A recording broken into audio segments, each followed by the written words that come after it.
Alright. What the hell is going on, everybody? And welcome back to a big finals. It's the KSL Week 50. We've got Talon Esports Dark in the top right side of the map.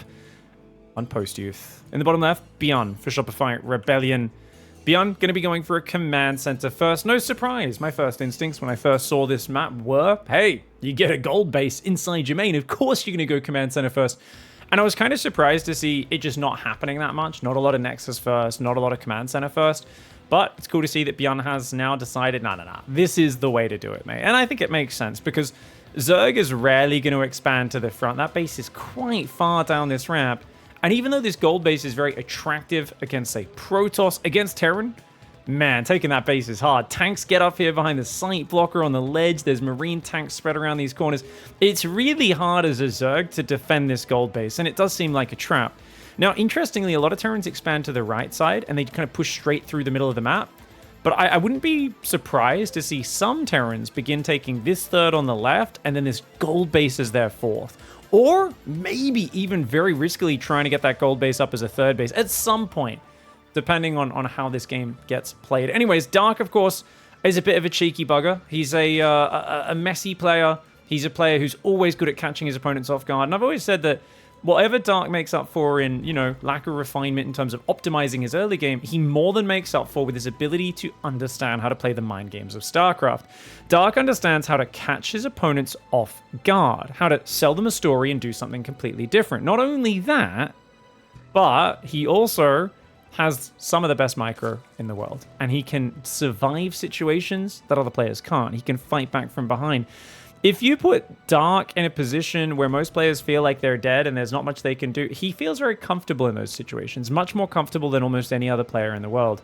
And that is his special skill. It's the reason why we did a video essay that I often reference, Rhythm in StarCraft, talking about his 2016 Grand Finals. I did this, sometime in 2017. I guess that was early 2017. I did that little video essay where we were literally just talking about how hard it is to keep your macro going and your rhythm, things like injecting, spreading creep, moving things around, keeping your defense going while dealing with the harassment of an opponent. And that was specifically talking about Dark versus BYUN in their 2016 World Championship Grand Finals.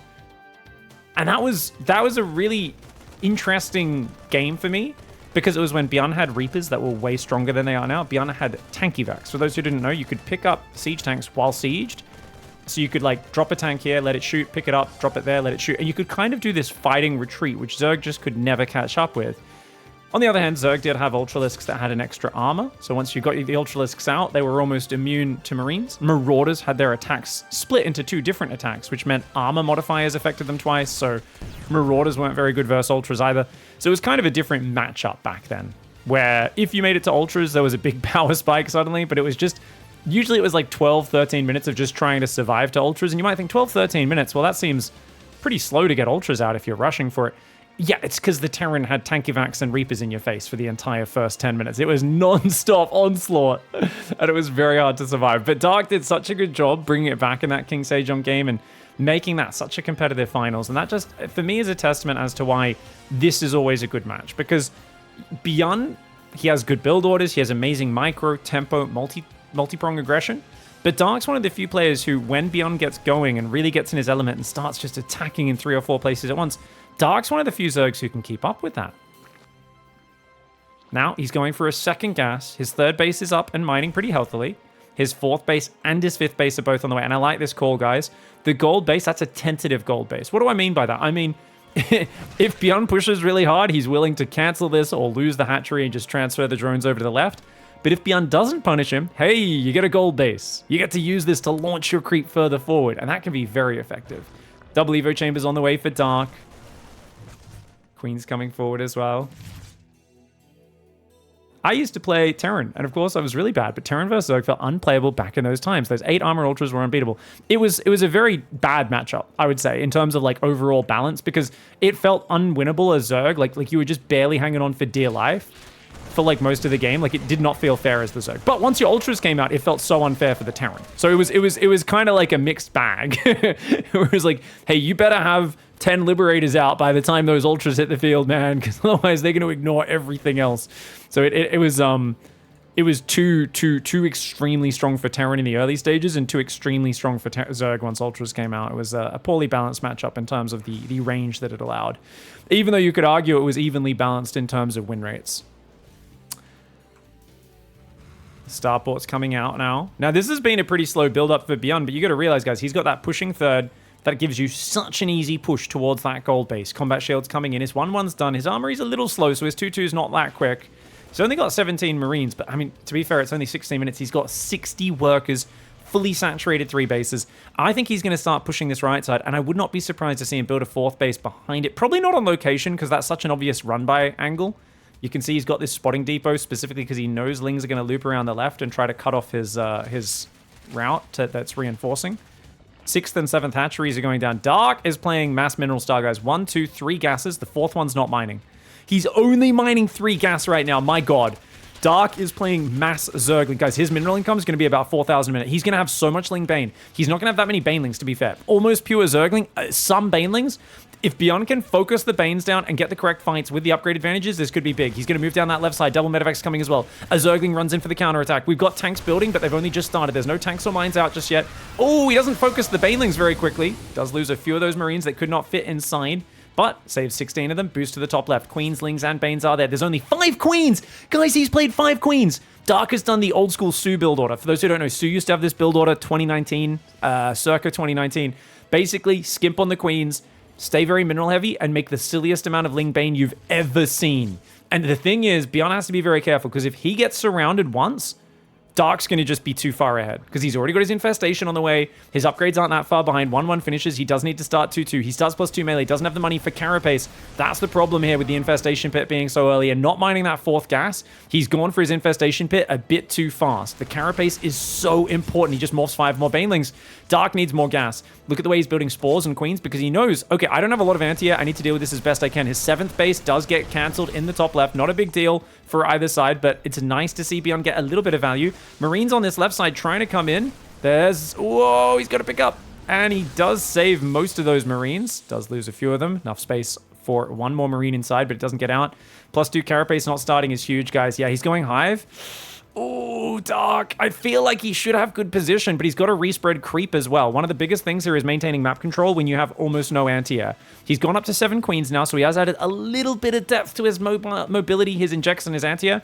But remember, one big mechanical problem that Dark's always had is systematically, he does not separate his queen control groups. He puts all of his queens on one group, which means he's good at pulling them to defend, but he's not good at spreading creep while dealing with harassment. And those Marines are going to take out all of these. Yes, he does kill 8 Marines, but 3 queens go down. And this is always a problem, because you didn't have many queens to start with. You don't have a Spire. You don't have a lot of that. You're distracted, which means +2 Carapace still is not starting. I like Dark's style, but his execution is not quite as clean as we'd like to see. +2 Carapace does start up now in the top left side of the map. The Marines are going to come in. The Ling Bane is going to go after these Marines.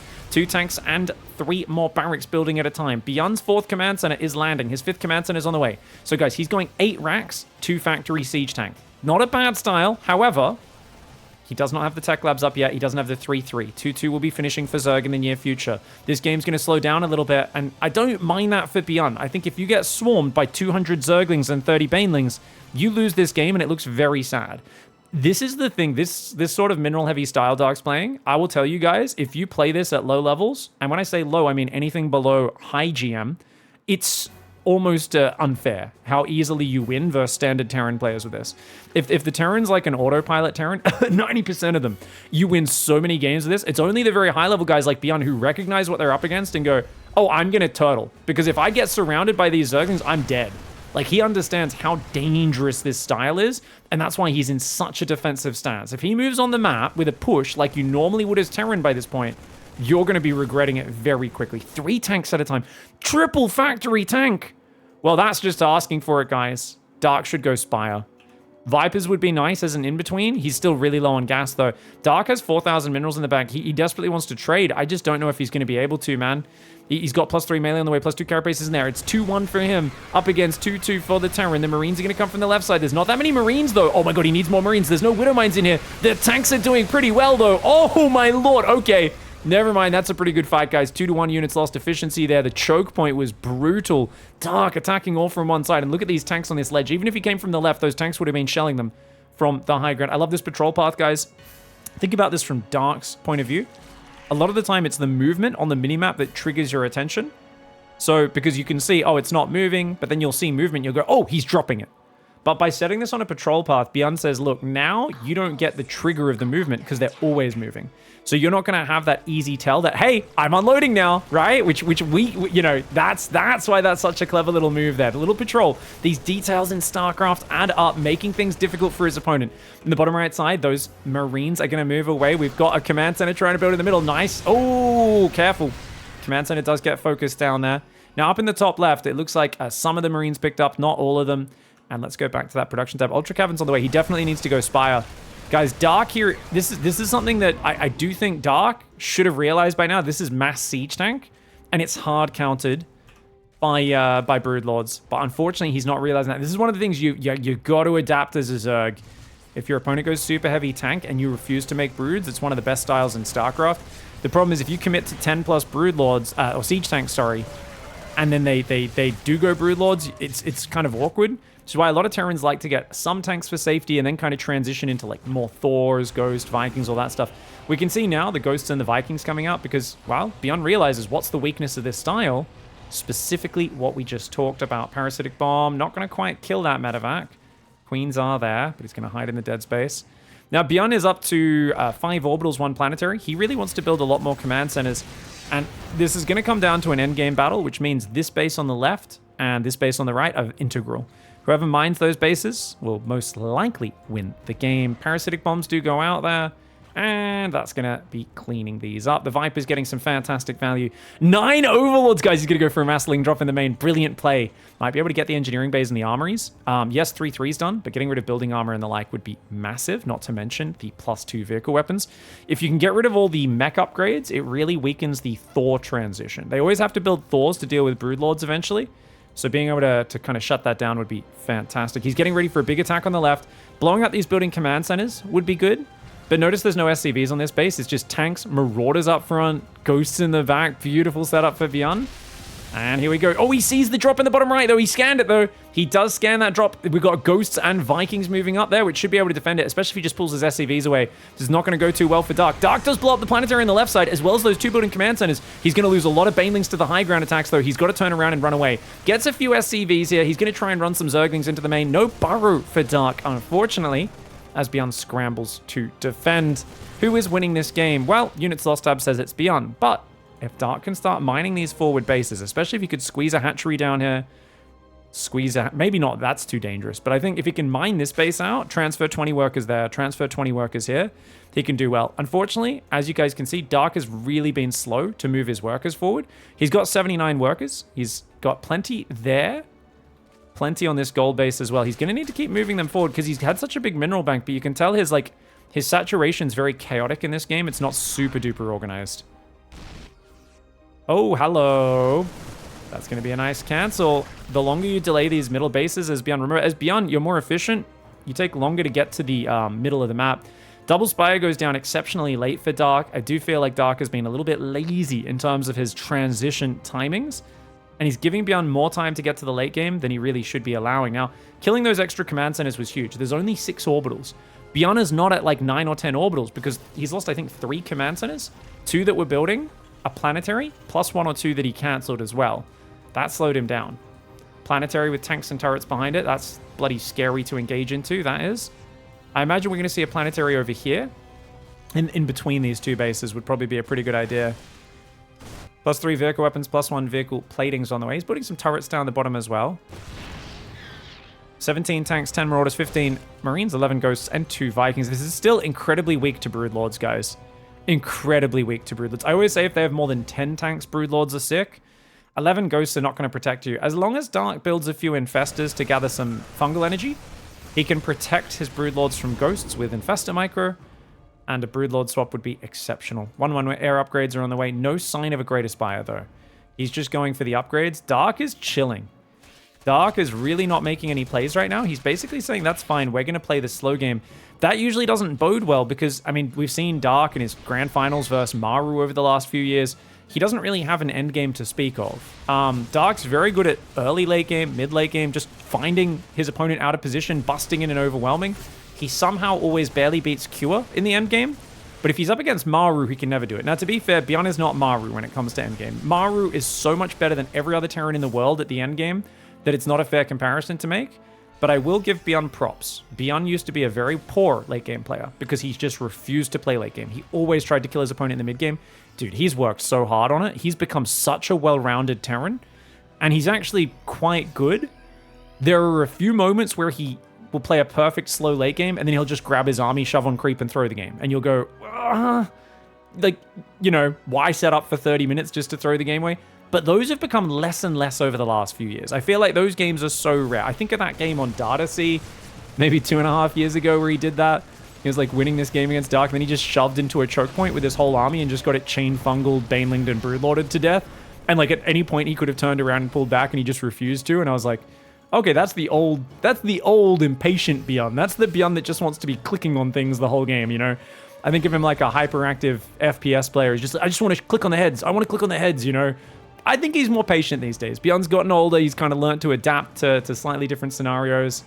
And we'll see how we go. Why is BYUN playing so defensively against Dark? I mean, Dark had a massive, massive commitment to a mid-game army.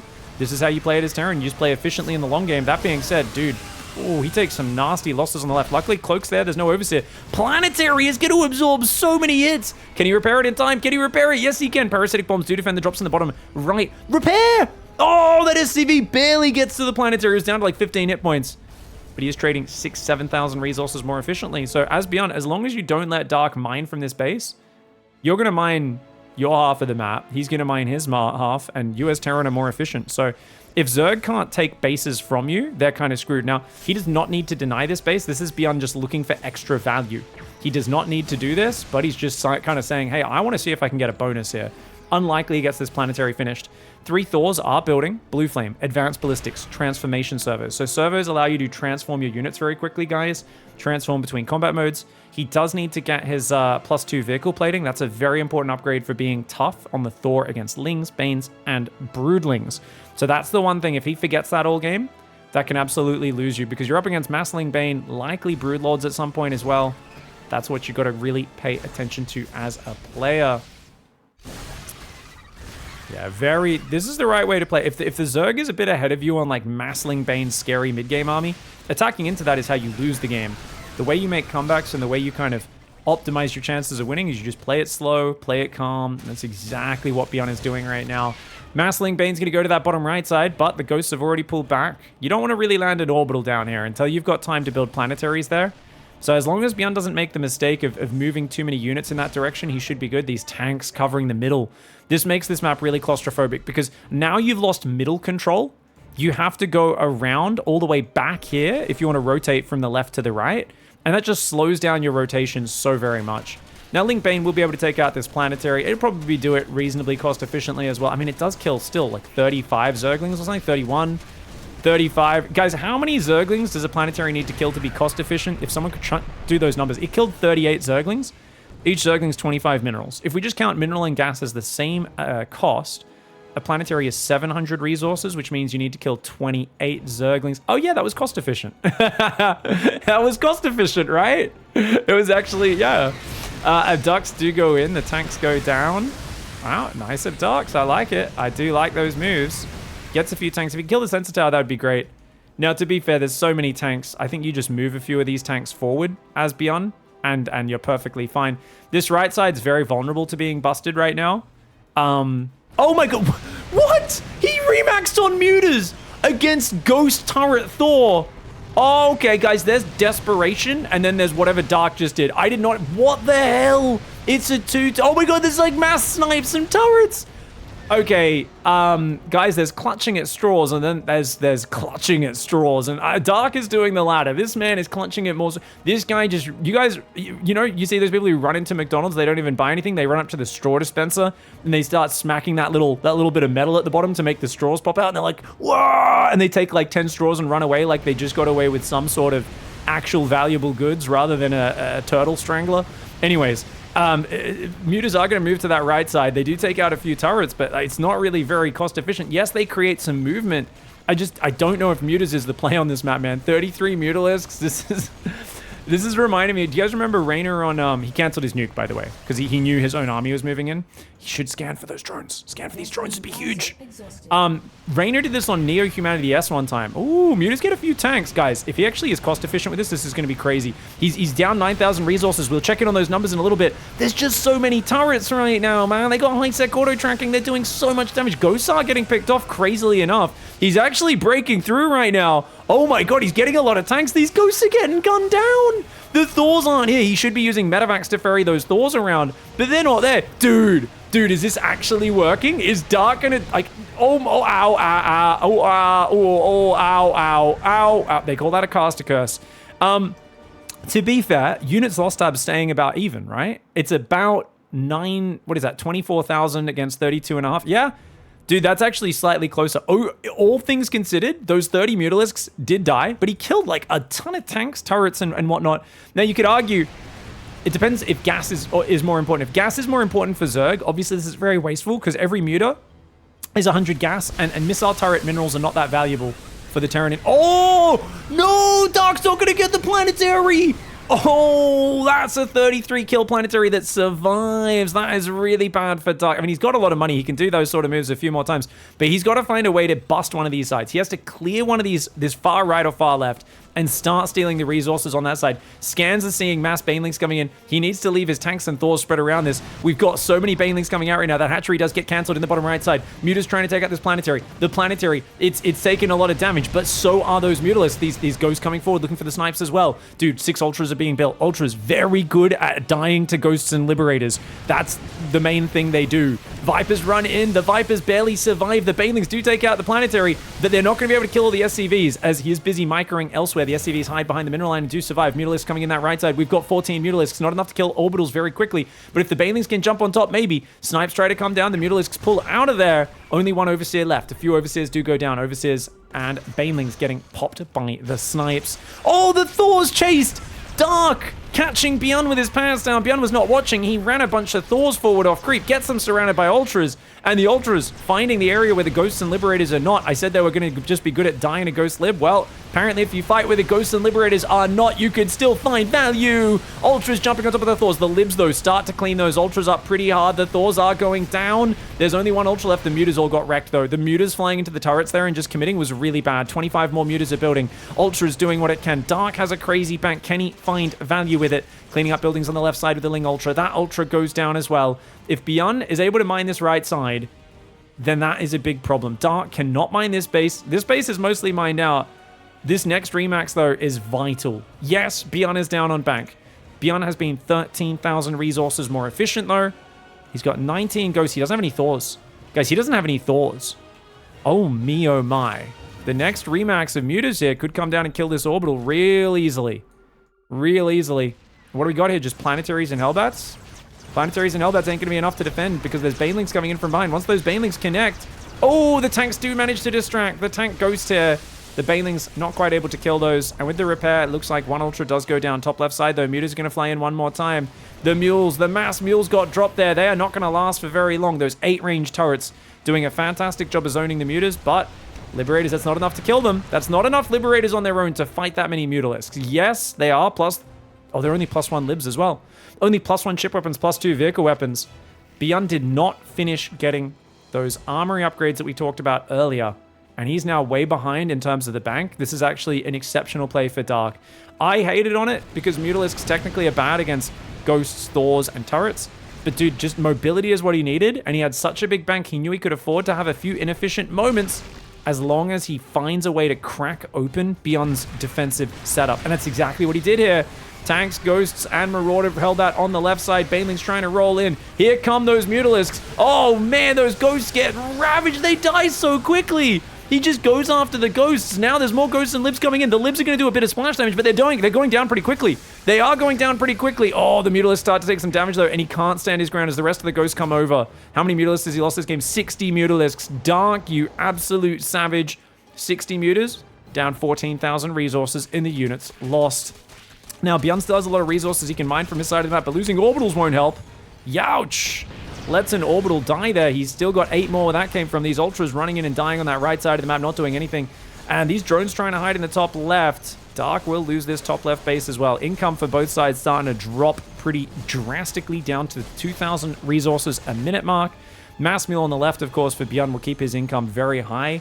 Liberators will take out a bunch of these drones cowering behind the mineral line.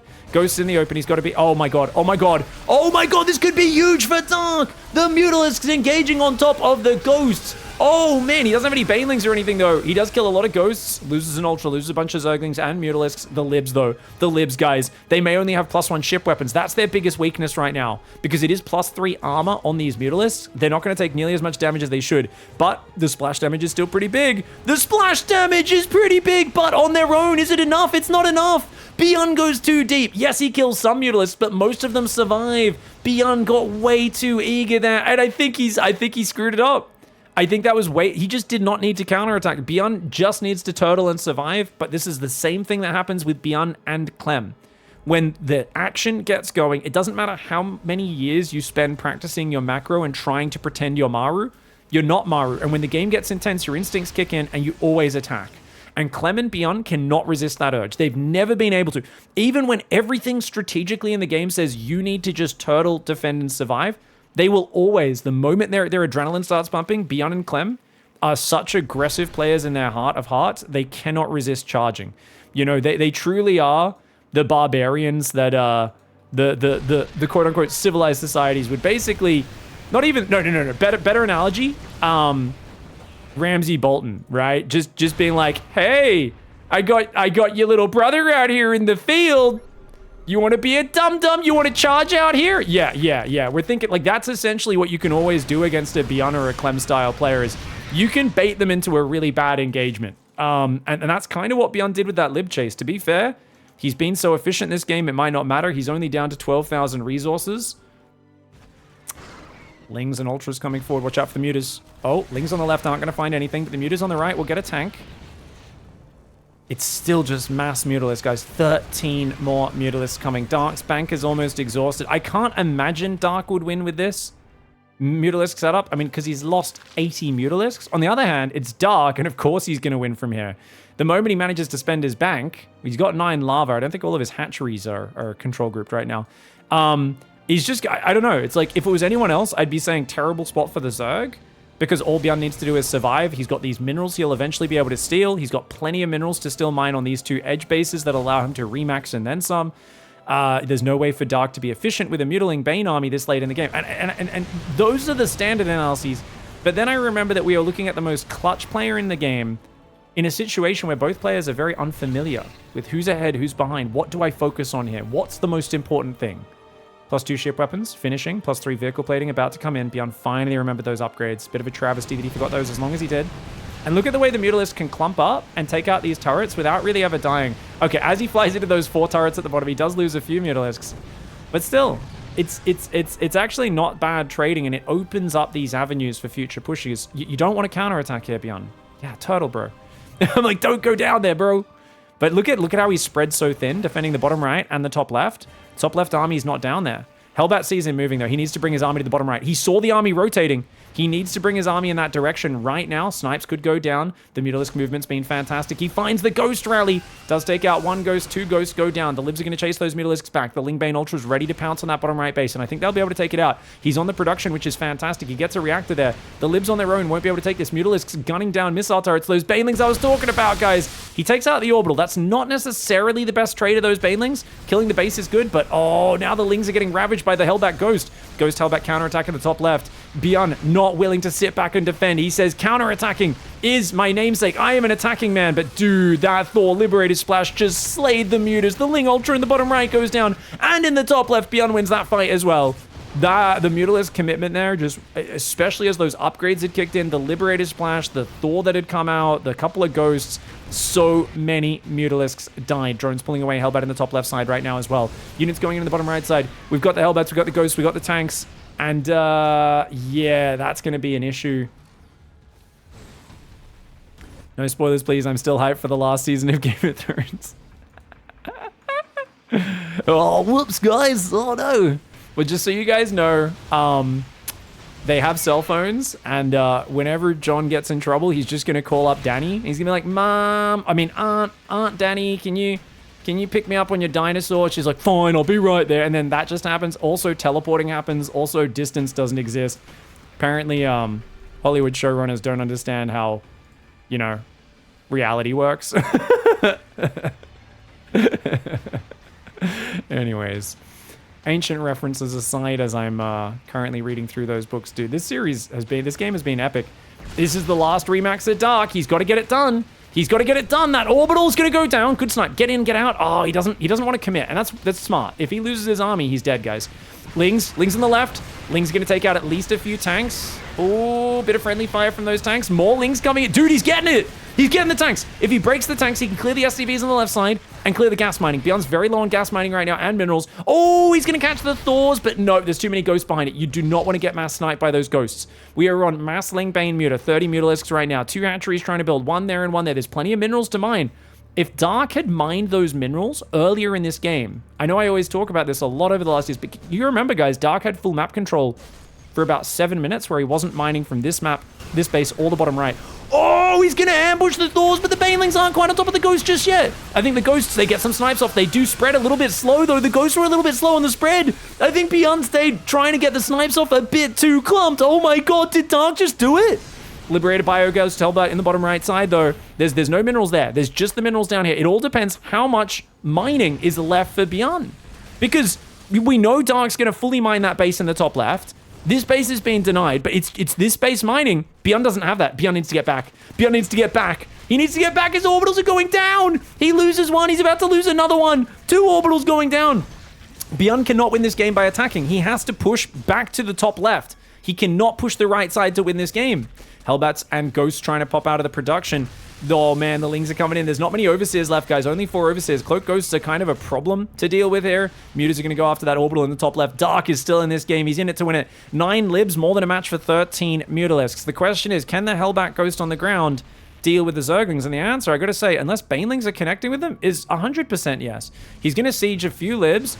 The Libs are gonna do okay against the Mutalisks. He's got to unsiege these Libs. He's got to unsiege all the Libs, I believe. Nice spread on the Mutas. Is it enough, though? I think the Mutalisks with the 2-3 upgrades should be able to take them down. But, dude, nice spreads on the Mutas to try and minimize their splash damage. He's killing quite a few of these Liberators. Is this BYUN's second vaunted Liberator push this game? Mass transfuse going down on those Mutalisks. The Libs are falling. No way!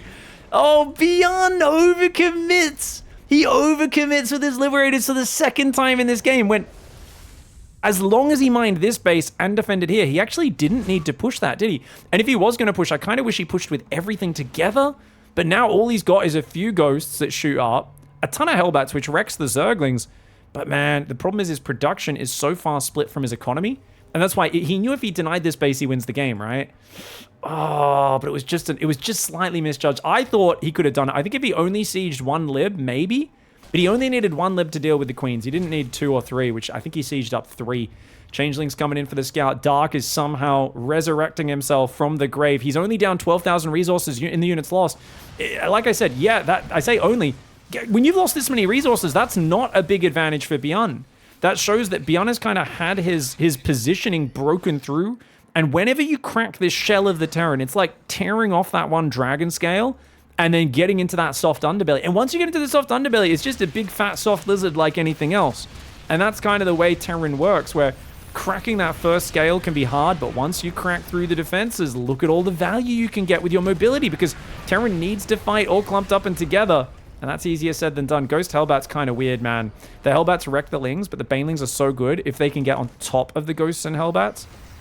And without any tanks or anything really covering it, yeah, that's almost certainly going to happen. Tanks in the bottom right, caught out.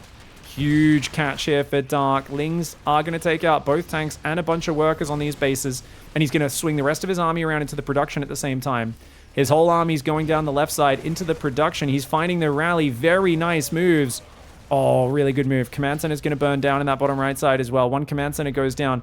He is down to just 3 orbitals. So many orbitals have gone down, and Dark here creating absolute madness. What a savage. What an absolute savage, man. Marines are actually perfectly fine units in this scenario, but it's all about the setups for BYUN, and because he keeps getting forced to move around, he's going to have to keep clumping them up, and that's where the Banelings find great value. But Dark doesn't have infestors. He doesn't really have any like crazy value units out right now. So I actually feel like, man, this BYUN's up in army supply as well. Assuming they both mine these bases out, this game's not over. I don't know, man. Snipe's not quite going off. Remember, you can get out of snipe range now if you pull back with fast units. Banelings roll in. I don't think you mind losing a few SCVs here. I don't think this really matters to BYUN because Banelings are more expensive than what they killed there. A few Zerglings are hidden down here. It's a few Lings getting in and killing your mining, and obviously it's the base being denied for the future that matters. Now, by the way, guys, 80 minerals that he still hasn't mined here. What a noob. Dude, mine your minerals, bro. Mine your 80 minerals. That's 80 minerals right there. Dark mined his 80 minerals. If he wins this game by an 80 mineral difference, we know why. It's because he's so smart. Dark supply is super inflated, guys. He's up 30 workers. They have nowhere to mine. This is 41 drones, all mining 4 mineral patches that are almost out. Could run down here and steal that 1 mineral. He's going to try and steal some gas down here for some long distance mining, which is adorable. I feel like infestors might be the play. I don't know, like the old neural snipe a few other ghosts. Like they're, you know, fungal, catch them and then roll the banelings in while they're clumped. I feel like you got to do those sort of ambushes. Now, these guys are literally standing in a goddamn septic tank right now. That's disgusting, man. Yeah, they finally move out of it. I was like, guys, come on, that can't be hygienic. Just me, or does this water look kind of funky? I feel like my graphic settings, this water does not look great on top of that tile set. I have pretty high graphics on, just for on that, it looks a little bit weird. All right, we got 3 more mutas building, because mutalisks are clearly the answer.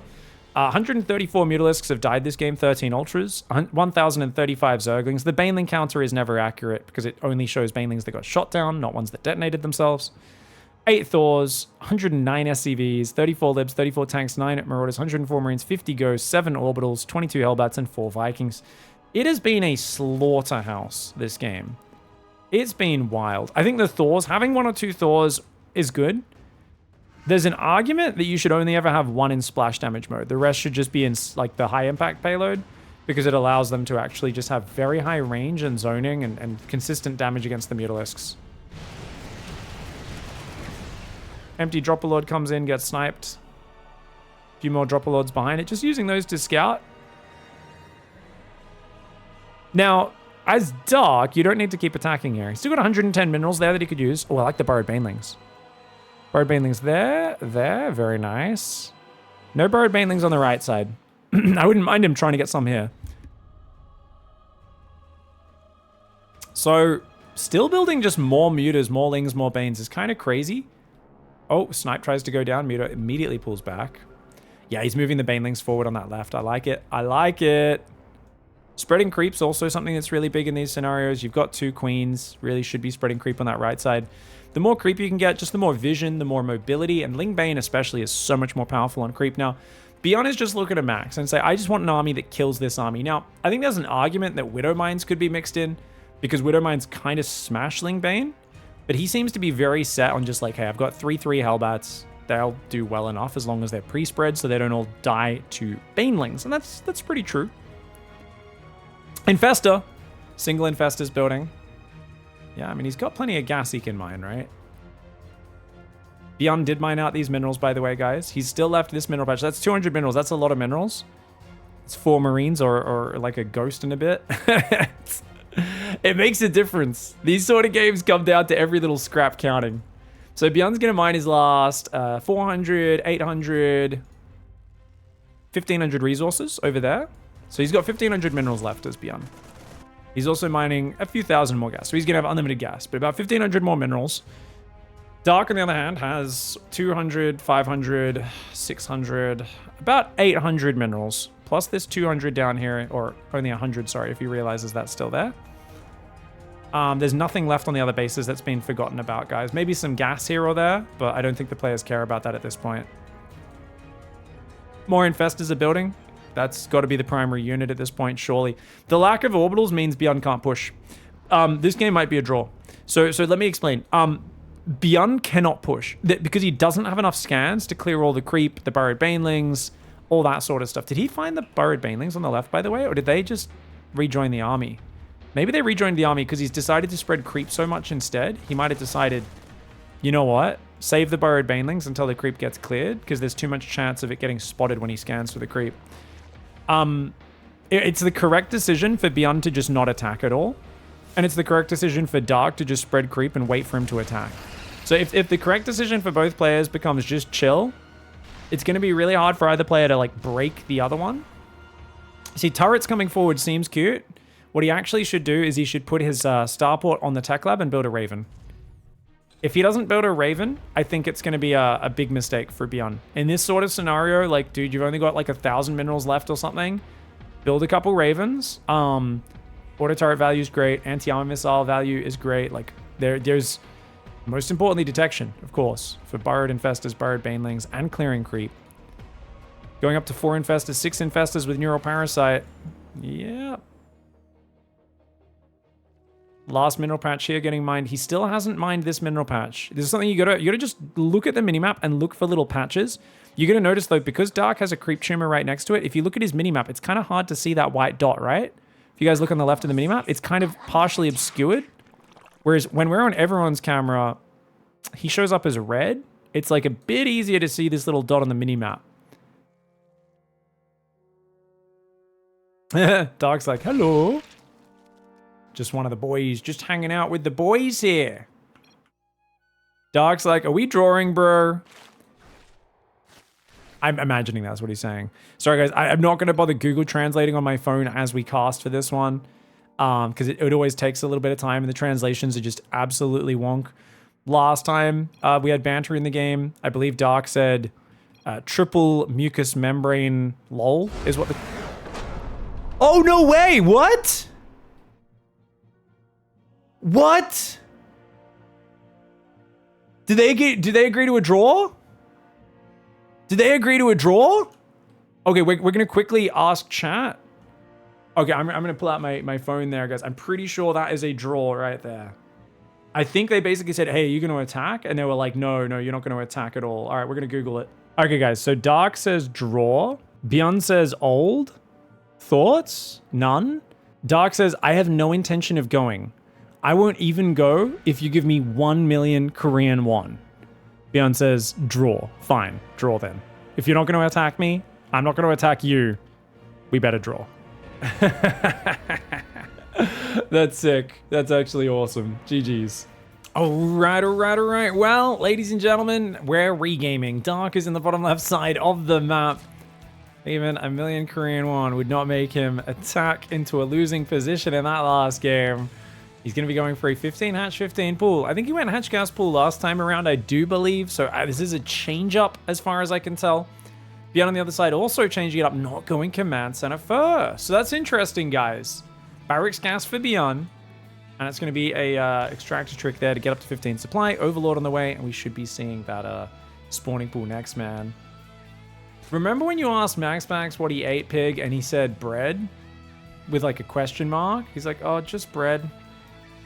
AI confirmed. I was asking like what he eats to like keep his energy up as well. And yeah, he definitely seems to have like a very simple diet from what I could tell. Because he sometimes eats a banana when he's staying up to like 5 a.m. to play.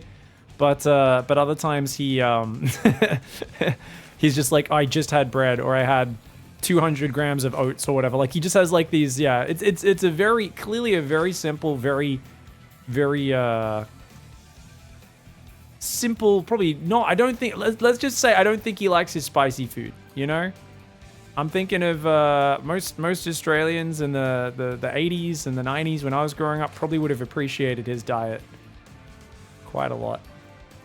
Before we discovered spices in our country here in Australia, you know. Learned about those eventually. Made things quite a bit more exciting. What can I say? 2 queens are on the way, guys. There is no gas, which means Dark is going to go 3 hatch gasless, isn't he? I'd like him to go hide a drone out there sooner rather than later, because that Reaper will block him if he's not careful. This Overlord's going to pull back kind of towards this pillar. And yeah, drone pulls out just before the Reaper arrives. Very good timing. So we can just drop that 3rd hatchery. And I don't think that's a bad way to play on this map, because you can always wall off the front with queens. And this just tells us he's going to open Roach Ravager rather than Bane, which is a pretty good way to do it. Ooh. Oh, he's going to lose that. Yeah, that was very... You can't do it an extractor trick from the other side of the mineral line. Sloppy opening for Dark. He also hasn't injected either of his hatcheries yet. Guys, he's at 7. He's going Creep Tumor first. Oh, wow. You almost never do that with a 15-15. That is different. I mean, it will allow him to spread his creep early. The earlier you spread the creep, the better. So I think that makes sense in this scenario, especially since you got such a quick third hatchery. So fair enough. I don't mind it.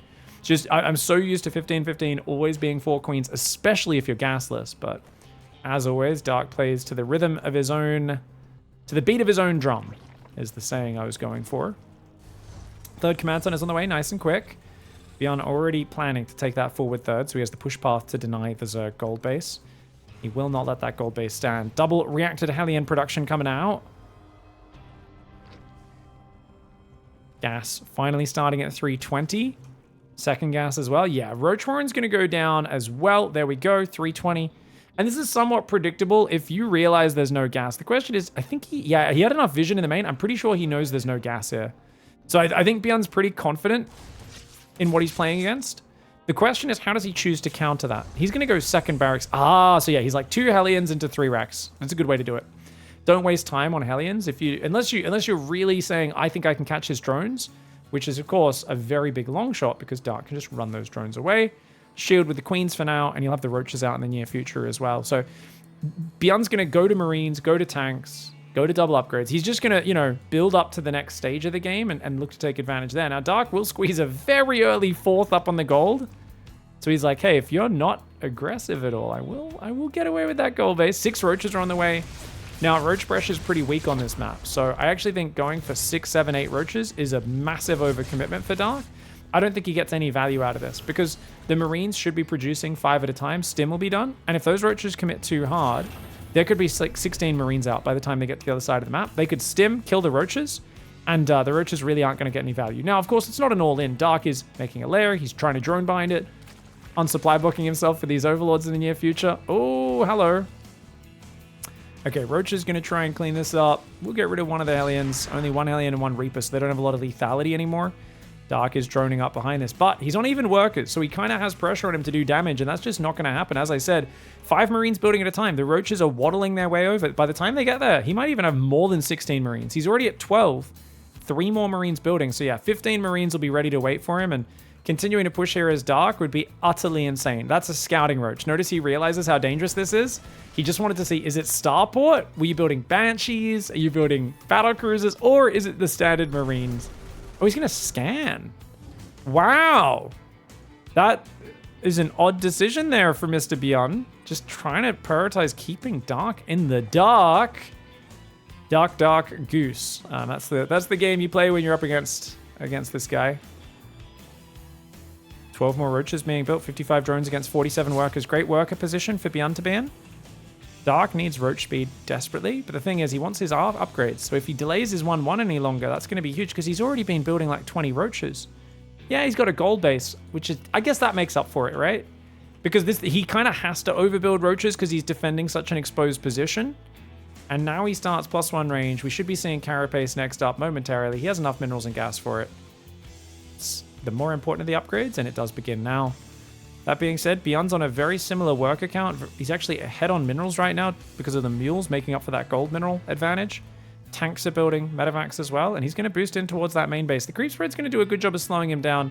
I probably would have just tried to go for the Overlord, but I think he's like, okay, I'll force you to defend the main, and then I pull back for the Overlord, because that's never going to get out of there. And then a scan about here should be able to clear up all of these front tumors if he has them available. Marines and Hellions on the front, looking to slow down the creep, but he doesn't want to overcommit. Oh, he barely misses the tumor. The active one on the top right. That's a bummer. If that scan was a little bit higher, which it definitely should have been, you could see that scan, the bottom radius came down here. There was no need for the scan to be that low. He could have put that significantly higher and easily got that creep tumor. Bit of a mistake for BYUN. Ling speed's on the way. Dark does not want to stay on Roach, Hydra, Lurker, guys. He wants to swap into Ling, Bane, and Hive. Dark, though, does not have an infestation. He's only on 67 workers right now against the 62 of Terran. Now, I love the bunkers building. BYUN's playing very safe because it does look like a Roach Ling all in right now. He's got like 24 Roaches, 4 Ravages. He's making nothing but Lings, Roaches, and Ravages right now. This is as all in as it gets. Dark is just going for one big giant attack. Now, there is double Marauder production. Good against Roaches, not so good against the Lings and the Ravages. Look at that. He was trying to buy all the medevacs if they went left there. Rocks being taken down. The double bunker's big. He may need to pull workers as well. Army production's key. Guys, he's powering. He starts a 4th command center. BYUN is cutting Marine production to do this. This is a bad move. He needs to be building more Marines. He's starting upgrades in a 4th command center. BYUN, you can't. Building bunkers does not make up for cutting Marine production, which he's cutting Marine production really badly, guys. Look at his barracks. Reacted barracks doing nothing right now. That one only building 1 Marine. He needs to be building more Marine Marauder siege tank as non-stop as he possibly can. He's going to catch a Ravager, deny a little bit of creep spread, but that's very risky because he's wasting stims ahead of the battle actually happening. Now, are the Roaches, the Ravagers going around the right side? He's going to come around the left as well. We've got to pull SCVs to defend this. Dark is all in. He's going for it. He's going for a giant swarming Roach Ravager Zergling attack. Look, the units pull the Marines out on the right side. The army's going to come in from the left. He's got to be careful. BYUN chases on the right, but that leaves his tanks on the left unguarded. Oh my god, it's hard to fit both fights in the screen. 2 tanks have fallen already. The Bio is hunting down the Ravagers in the bottom right side, but that loses all of his tanks on the left. Is this worth it for BYUN? I think so. I think BYUN's okay, guys. That 4th command center will go down all of his tanks as well. Losing your tanks is such a big mistake. I've been talking about this for a while, how the top Terrans like to stim towards the Ravagers, and I've always wondered, is that worth losing your tanks in this scenario? And I think we're about to find out. Because yes, you killed a lot of Ravagers. Yes, you traded way better. You kept most of your Bio alive, which is kind of the important stuff. You only lost 2 Marauders, 20 Marines. He lost 19 Roaches, 10 Ravagers, 34 Zerglings.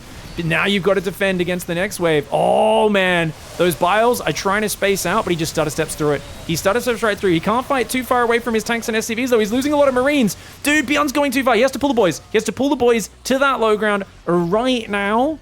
Oh my god, this is still an all-in for Dark. Dark, yes, he's building a 5th base, but he's only on 68 workers. He's down on workers.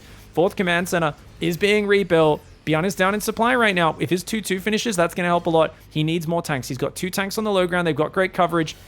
3 more drones are being built. Dark's thinking about a transition. I think he realizes he can't break him. Dark may have to transition here. BYUN, he's ready for it. He's got to go forward. BYUN has to go forward right now. He's a bit slow on that one. The Ravagers might get in range of the tanks. The Marine Marauder comes forward. One of those tanks. Oh, 2 medevacs go down. And a siege tank, but I don't think it's worth it. I think BYUN holds. The Ravagers are going down. So much Roach Ravager Zerglin coming in. 2-2 is about to kick in. At least +2 weapons does kick in now for the Bio. There's still a tank in that mineral line, which is really helping out. 2 tanks being built at a time as well. That's 5 barracks, 2 factories, pumping out army non-stop. Marine Marauder trying to come down. The Sensor Tower goes down as well. Here we go. Roach Ravager trying to hang out. They do bile down the Sensor Tower. That's going to be... Ooh, Sensor Tower is about to burn down. Lings, Roaches, and Ravagers coming in. 2-2 upgrades are on the way. +3 Engineering Bay weapons are coming in. +2 infantry plating is just about to finish. Marine Marauder trying to come in. Roach Ravager on the left side. Ooh-wee. Marine Marauder trying to hang out. The Marauders kiting down the Roach Ravager very nicely. Here we go. Roach Ravager denying the 4th on the right, but that's not a big deal. BYUN just needs to chill. He does not need a 4th base. He's just got to not get lured out of position. You got to protect those tanks. And he does protect the tanks on both sides. Nicely done. He doesn't need that base. Oh, as long as he dodges the biles, like Dark's trying to just catch him making mistakes. And all you need as BYUN is to just keep building command centers, keep building units, and just spread your units out, and you're safe. Because he's got only down 30 army supply against Mass Roach Ravager. We know Roach Ravager's very weak army supply. Biles land on a few of those Marines. He's going to attack the left side like a mad dog. BYUN caught there, not reacting very quickly. The tank's trying to hang on. 2 tanks go down. The Biles trying to land in that mineral line, taking out a bunch of SCVs as well. Dark, he tries to get in and get out. BYUN does punish him, though, with the chase. He catches quite a few of these units. Units lost tab is 5,000 resources in favor of BYUN. Yeah, you've got 5 bases as Dark. Does that matter if you're only on 70 workers against a 70 worker Terran? Not necessarily. Now, BYUN does not need to counter push. Remember what we talked about in the previous game? You do not need to counter push when you're playing against a Dark who is desperate. And that's really what made that last game a draw, was multiple chases way too deep, kind of into creep with Ghost Hellbat, with Liberators on 2 different occasions. He's got to just survive. Got to dodge against those Biles. The Lings aren't in the mineral line. The tank's going to go down to the Bile. Zerglings surround. He's trying to catch the Ravagers. Dude, this is a pretty nice angle for Dark, though. The 2-2 upgrades have kicked in for him as well. He's forcing the lift. The SCV's being forced off the line. Dude, what a savage. Now, to be fair, there's a new 4th base fully mining on the right, and it's a planetary. So it's totally okay to lose a bit of mining time here. You've got 3-3 on the way. The Hive has just started. Melee is on the way.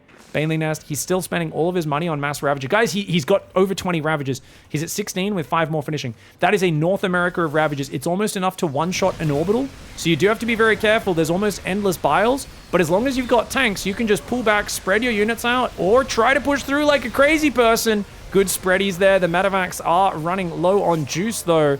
He's got to not go too far in front of the siege tanks, man. Needs to keep that siege tank, that Marine Marauder count up. The Ravagers being a big old nuisance. But remember, every Ravager costs as much as a Mutalisk. These are not cheap units. They are dying. The Marauder's going down. There's no Marines here. The Zerglings are a problem. No way! The Zerglings getting on top. 2 tanks go down. 3rd tank goes down to friendly fire. The Marauders are falling. The SCVs go down. Dude, the lack of Marine production from BYUN bites him in the butt. Too many Marauders and tanks. He did not have an answer to the Zerglings. And Dark just got an amazing fight. And that buys him room to get to Vipers, to make a Baneling transition, and most importantly, to squeeze drones in. He needs this hatchery down here mining. He needs that base fully mining. And he's already thinking about taking the forward bases this time, which is a big difference. If he can mine this base, start mining this base much earlier, even if this goes to a long turtle match, he can take way more resources out. Now there's a good core of Marines. Zerglings aren't very effective against Marines, guys. But against Marauder tanks, Zerglings are great. He has 14 Ravagers right now. This is crazy, dude. This is crazy. The fact that Dark is able to stay in these games with such a redundant composition and with his micro and skill making it look fantastic. Looks like the live observer there and runner of the tournament, Dave Tester, was like, is there a lag for anyone? You're the one who's lagging, Dave, says Chicken Man, throws him under the bus. 2 Vipers are on the way, 3rd one coming, +3 Carapace and Adrenal Glands coming in as well. Baneling speed and +2 melee comes in. The Bio's still dodging. I mean, this is really just looking for mistakes from BYUN. That's like Dark's whole thing here is like, I gotta kind of stress you out, make you react enough, and hopefully land some biles. But that's very unlikely to work unless you're really stressed, right? 5th Command Center is on the way. 3-3 against 1-2-2 upgrades. Vipers are coming. There's a few tanks here. The Vipers, what can they do? EMPs and snipes on one of the Vipers. Parasitic Bomb goes down in the middle of the medevacs. BYUN not spreading as well as he normally does. Does lose about 3 medevacs there. But he took out a Viper and a bunch of other units. If he can finish maxing, BYUN's good. BYUN needs to keep building Marines. Guys, he just needs fighting units. He's not building Marines again. BYUN is so stressed. Dude, Dark is literally... Is he just going to wrist break him? I feel like he's just going to wrist break him. BYUN's just not producing, like, basic army. And I get he wants to make better quality army. But against Ravager Bane, you just need stuff to make sure you survive right now. This is such a an all-in style from Dark. BYUN, just an extra 5 or 10 Marines would be really nice. You're going to trade those out anyway, but he's just got to make sure he can defend the next wave or two, because that right side base is going to get busted. Look, this is a fake attack on the left. Oh, nice snipes. 3 Ravagers get popped. The Lingbane on the right, though, is going to try to run in and kill that base. He's only got 1 tank there, doesn't fully cover it. I want to see those tanks spread across the ledges, and you can see BYUN starting to do it now. Starting to put these tanks over on that ledge like he did last time. Using his positioning ever so well. Sorry, guys. I was kind of drifting away from my microphone. I was getting so excited. I'm like literally rolling back and forwards in my little desk chair here, my little office chair, going, whoa! I'm so bloody excited by this game. Lingbane rolling in. Tanks on the left side. We'll get a few decent shots off. Will it be enough to save the base, though? That is a no-no. SCV is going to try to repair. Oh, he does the in and out micro. And actually, yes, he does save it. Planetary focus fire. Yeah, 11 SCVs go down, but he can just repair that up. No worries. Armies coming in from the left side. They will bile down a tank. Nice move there for Dark. But Dark still has 12 Roaches and 11 Ravagers. Remember, 11 Ravagers is 33 army supply of hot garbage when it comes to actual fighting power. The bile is nice, but if you're in a big battle, what would you rather have? 3 Stim Marines or 1 Ravager? I'll give you guys a hot tip. The 3 Stim Marines, I'm literally going to pull a number out of my butt, but I bet it's surprisingly accurate. They have 6 times the damage per second of the Ravager for the same supply cost. Made that number up completely, but I bet it's surprisingly accurate. I bet it's quite accurate. Like, Ravagers just don't do damage outside of the corrosive bile. They basically are a roach, but for 3 supply, a roach is already low damage for 2 supply. This army cannot stand and slug it out. It's a dart in, blow stuff up, catch it out army. We'll see how it happens. 3 Infestors and Aspire on the way. Someone can fact check us. This is what I love about the comment section. There's a lot of nerds there who know how to use a calculator. Something I'm not very good at using while I'm commentating. And they often bring out the actual stats after I make comments like that. And it's always an educatorial experience for all of us. Got to use English correctly, guys. Spires on the way. Greatest Spire and Second Spire. Lingbane Ravagers coming in. Tries to bile down. But good dodgies by BYUN. Now, BYUN's building 3 more command centers, guys. He's already on 6 orbitals. He's going to 9. He's got 14 tanks. He's once again got 16 ghosts. So his ghost count is great, but he has no Vikings and no Thors. He desperately needs to get up some Viking Thor. because you know Broodlord Infestor's coming in this time. Dark's going to go straight for Broodlord Infestor. We have seen BYUN be haunted by Broodlords over the last few months. Now, to be fair, he's been playing mech mostly, and that's why. But dude, the number of games he has died to Broodlords recently is kind of crazy. So his army, I mean, he's on 14 siege tanks. It's especially weak to that. Obviously, Ghost can kind of snipe Broodlords, but it relies on them not getting fungled, and that's very hard against the Master of Fungals, Dark. Command Center goes down in 2 siege tanks. It's not cheap for Dark. And one of the problems you run into is your Roaches and Ravagers never really die. Like, he's lost a few Ravagers, which is good. Honestly, he should just throw these Roaches away. He should just kill them himself at this point, because they're just not good usages of his supply. He's going to build 10 Corruptors. Great Aspire has been spotted with the scan. And these should not be tanks, guys. Those should be Thors. He's on 12 tanks. He should immediately cancel these and build Thors. BYUN, you can't scout a Great Aspire and not react, mate. Mate! Second Armory's on the way. He's just not building anything to respond. He's not maxed. This is very worrying, guys. BYUN apparently been studying Hero. The scouting into not reacting to your scouting. It's going to be a problem. Tanks here. Going to be getting biled down. BYUN's just not spending his money. I guess he's waiting till he sees the Broodlords, in which case he should be scanning very aggressively. He's not scanning very aggressively. He starts Thors and Vikings now. Finally! Finally he starts Thors and Vikings. I just don't know why he's waited so long, man. He's making it hard for himself, I gotta say. Second Armory's coming in. He should be able to get vehicle plating. I like this move. He's going to attack to the top left right now. Units lost tab is 10,000 resources in favor of BYUN, so don't get me wrong. He's killing it in that regard this time around. A lot more mentally prepared for this sort of chaotic match. Second time around. Medevacs are going to pick up, save all those units, and pull away. Doesn't kill the hatchery, but look at this. The fact that Dark is actually mining this hatchery earlier is great. The fact that he's not mining this one is a travesty. And it's the exact same sort of thing we saw last game, guys. He's had BYUN turtled for the last 5+ minutes, and he's not making a move for the forward bases. This is an obvious strategic deficit Dark has as a player, but he's got a surprise round of Broodlords. The Thor Viking is out. 2 Vikings, 2 Thors, more Thors building. If he can break the tank line, deny the gold base, let's see what he can do with it. Bio Ghost counterattack on the left side. He's going to take out the hatchery. Ooh, very nice. Hot pickup gets out. No Corruptors up there. There's no Corruptors on the map right now, actually. And in fact, mobile anti-air is just Queens, guys. He's got nothing but Queens and spells to deal with that. If a Ghost could cloak and get in an EMP, the Infestor Viper, it could be a game winner. Now, BYUN should have his high-impact payload out for his Thors. He's got 3 Thors. He didn't get vehicle plating, guys. So they're very vulnerable to Zerglings and Broodlings. He's not making plating. He's not making ship weapons. So his Viking Thor is out upgraded by the Lingbane Broodling. Keep that in mind when this fight goes down. Good micro on both sides. 11 SCVs go down for BYUN. BYUN's going to use that to hypermax. BYUN has 8 orbitals. He should have a much bigger army when push comes to shove, but his Thor's in the wrong firing mode on that left side. The Fungal on the right does get dodged, but that Thor on the left does a few decent stacked up splash damage shots. Doesn't really kill anything. Viking goes down to the Queens.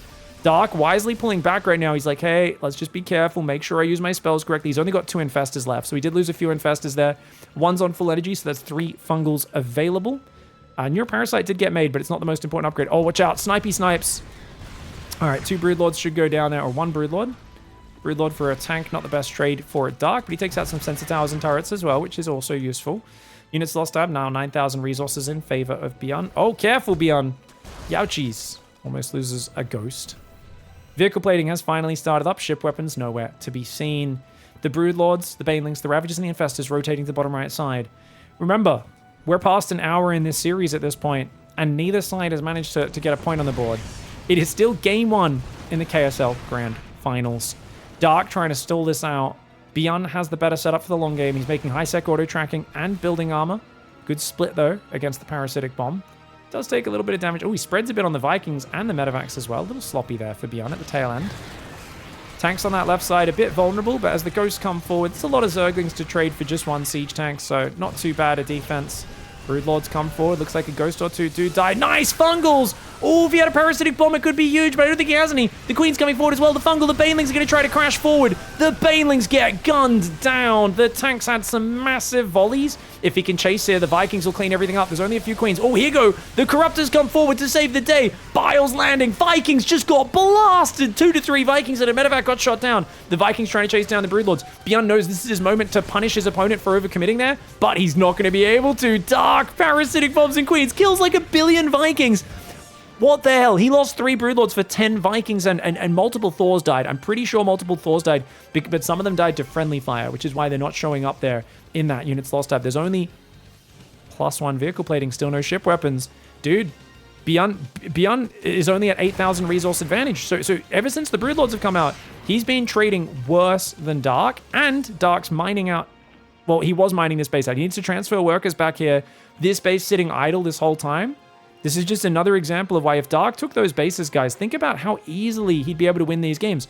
But it's always when he loses map control and the Terran gets confident moving out because they've built up mass orbital and maxed out armies, that's when he tries to take the hatcheries. And it's just such a simple thing that would massively up his win rate. I do often think if Dark had an expert coach with him full time, like working with him, I don't know if Dark would ever lose a tournament. I feel like his abilities might be greater than Cyril's, Rainer's, anyone's in some regards, you know? Dark might be the greatest potential and killer instinct of any pro player in the world. But there are just parts of his game that will never be refined, is what it seems like.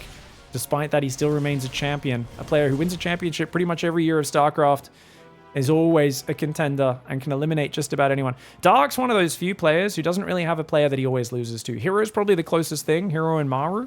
And I think both of them are maybe like 2-1 against him, something like that. Maru might have a slight advantage on that, but most players are at best 50-50. Dark here with the Broodlords coming forward. Nice shots, but Snipe's going down. Where's the support, man? He loses his queen. He's losing a few Broodlords. He's going to try and throw a parasitic bomb out, but the EMP does zone him down. Top left side of the map. Dude, this army's going to get rolled by the Banelings. Get out of there, BYUN! Get out of there, bro! Oh, God. Get out. Pick up the Ghosts, I think, would be probably the best move. There's no Overseers, at least. There we go. Overseer comes in at the perfect time. Oh, that is a brilliant fight for Dark. Luckily, he does save, what, 2 Ghosts or something? But that's still very efficient for Dark. Dark's all over this game, man. The rematch has been great. He's now still maintaining that 8,000 resource loss deficit. He's got to transfer workers up here, though. It's a big mistake for Dark, guys, to not be transferring workers to this base while he has it. This base is doing okay. He's got an abundance of drones on these back bases, but they're the kind of safer bases. You need to be moving those forward, right? Need to be moving those forward and trying to get this hatchery on the right side as well. Otherwise, it feels like Dark is such a tactical mastermind when it comes to the engages, but definitely puts himself in a position where he needs to be a tactical mastermind. BYUN struggling to kind of get back to a position of completely, you know, being stable. And I actually think this base in the top left is a huge mistake for BYUN. I think he should 100% just tunnel vision on the bottom right. Only look to deny this base from mining with harassment and actually just turtle on the bottom right and try to push that one. Because otherwise he's going to get too stretched out. And I think that's the problem that he could face here, is if he tries to take top left and bottom right at the same time. This is the classic TvZ mistake of, in late game, expanding to 2 very distant points, and then the Zerg picks where to attack you. They attack here, you don't quite have enough units, then you move your units down to defend, then they attack up the top, you don't quite have enough units to defend, and you're just kind of split being defensive. If you can control this middle ridge, it's easier for you to kind of defend those 2 areas, but that's a big if. Ooh, Snipe's coming down. Here we go, Broodlords coming forward. They should be able to take out the sensor tower. Parasitic bomb's going to go out on the Vikings. 2 parasitic bombs indeed. Broodlords go forward there. Very nice parasitic bombs. Those Vikings getting popped, man. Top left side, Lingbane Ravager denies the orbital. That Viking barely surviving on 3 hit points. It's 10 Broodlords, 9 Corruptors, 3 Ravagers, 7 Infestors, 2 Vipers, 61 Zerglings, 16 Banelings, and just 2 Queens. Now, I love that he only has 2 Queens, enough to respread creep, do the occasional transfuse, but you don't want to waste too much supply on that stuff. Now, the Corruptors are going to unzip. Get out of there! Dark, get out! This is a bad move. Oh, he loses 1 Corrupt. Okay, at least he reacted very quickly. It's always tempting to do these moves, but it's so dangerous if you get caught. Oh my god, Fungals there could be big. Or Neurals. He's going to Neural 2 of the Thors, but he's not supported. The Fungals are coming out. Good Fungals, but EMPs land as well. The Thors are doing big damage. Oh my god! The Fungals and the Thors are ruining him, not to mention the Broodlords. The Broodlords are now turning on the Thors because the Neural's about to break. And notice he pulls south away from the Ghosts to take out those Thors. That was an amazing engagement. He's only down 4,000 resources and the unit's lost. Dark is trading efficiently, or actually positively, with BYUN. Ever since he started making Broodlords, BYUN's been struggling. And remember what I told you guys before, BYUN has been haunted by Broodlords lately. There are guys who get very efficient against Broodlords, very perfect. BYUN, I feel like once the opponent has Broodlords, he's better when he's playing the mobile kind of runaround game. but being stuck on Thor, Viking tank, Ghost does not afford you that opportunity, you know? I feel like he'd almost be more comfortable with pure biomine, right? Just stimming and dropping everywhere and using his positioning to try to never fight the Broodlords head on, but as it is, these armies are pretty slow and clunky, and every time he moves forward with a clump like that, the Banelings are catching him. Oh, now there are some tanks in the back. They do get some decent fights. Broodlords coming north as well. But BYUN's just running out of cash. He does deny the top left. Let's check that income tab. Very similar for both sides. BYUN a little behind, of course. He's got way more mules he can drop that can put him way ahead. But oh, this position's so bad for BYUN. Blinding Cloud. He gets broadsided up against the cliff. Fungal catches a bunch of the Ghost Hellbat. He tries to run for it, but he's already lost so many units. And look at the SCVs going down. The Broodlings having a little nibble. Remember, Broodlings don't do anywhere near the damage or movement speed or attack speed that they used to do. They attack slower, they move slower. They are not as powerful, but the Broodlings themselves do damage when they strike the target, and whenever they are standing and hitting, they are still doing very big damage. Dark is only down 4,000 resources. The Mass Mule, man. Mass Mule. I believe in a thing called Mule. And remember, this base getting low. This base is not super duper rich. This base is denied. So these two middle bases of Dark are just not getting secured, but if you can take out one of BYUN's freshest bases, then does it even matter? That puts BYUN all in on the top left. That means BYUN has to defend this top left base. He just lost his most important, actual properly established base in the right side, and now he's kind of screwed. 17 Broodlords are there, Vikings coming forward. I mean, the Vikings have really not done their work, guys. They have no ship weapon upgrades against +3 armor. Broodlords, they don't even do much damage. He's only got +1 vehicle plating. BYUN's armory upgrades have been a big weak point consistently in both games. He never finished his vehicle plating upgrades in the first game until about 30 minutes. Second game, he's stuck at +1. No ship weapon upgrades as well. So BYUN's late game here, like I said, he's gotten very good at late game, but he's still not Maru. You know, Maru would be a little more methodical with these things. And Dark is instead bullying him. And ever since Dark has held this middle ridge on this map, he's branched right when he chooses, he branches left when he chooses. Oh, BYUN goes for a YOLO, snipes 2 Broodlords. Is it worth it if you lose 5 Ghosts, though? Probably not. I think Dark's happy with these trades, man. Oh, he's going to lose a few more, though. Does lose 2 more Broodlords. Ghosts come forward, Ghosts go back. That's a lot of their energy, though. They can't do that too often. You cloak every Ghost like that, it really drains their ability to snipe for a little while. Dark's going to try and take this base here. He's finally got this one up and mining as well. Dark's got the income advantage. This left side base going down. Remember, there are still 8 orbitals, so BYUN can still mine pretty well. The problem is in this scenario, how do you defend these bases, right? Because as Zerglings come in here, you think, okay, cool, center your army here, but then he's going to counterattack the right. And once he gets rid of this planetary and starts breaking into the production, it's really hard to defend both sides at the same time. Mass Baneling being made. Dark is like, hey, I'm ahead. You know what's a good way to win StarCraft? Roly-poly, boys. There's only 3 tanks. Everything else is mass Ghost Hellbat. Ghosts and Hellbats are countered by Banelings. It's absolutely the right call, man. They're not a hard counter, but of course the Banelings stop the Ghosts from sniping. They clear their Hellbats. It allows the Zerglings to get on top. It allows the Broodlings to do their work. 3 SCVs being built at a time. BYUN trying to recover that economy, but this game has gone out of his control, and Dark showing an expert ability to navigate the chaos. Did a very different opening build order this time with the Roaches. He's looking poised to win it. BYUN basically needs to crush the next fight because he's got no bank, no room for error, but he's even on army supply. He's still got good income, right? Whenever he drops those mules, he's got a planetary up on that left side as well. He's not repairing it, which is a little dangerous in my opinion. 7 Overseers are morphing. That's him saying, look, the worst thing that could happen. Oh, Snipes going down, gets a Queen, gets a Broodlord.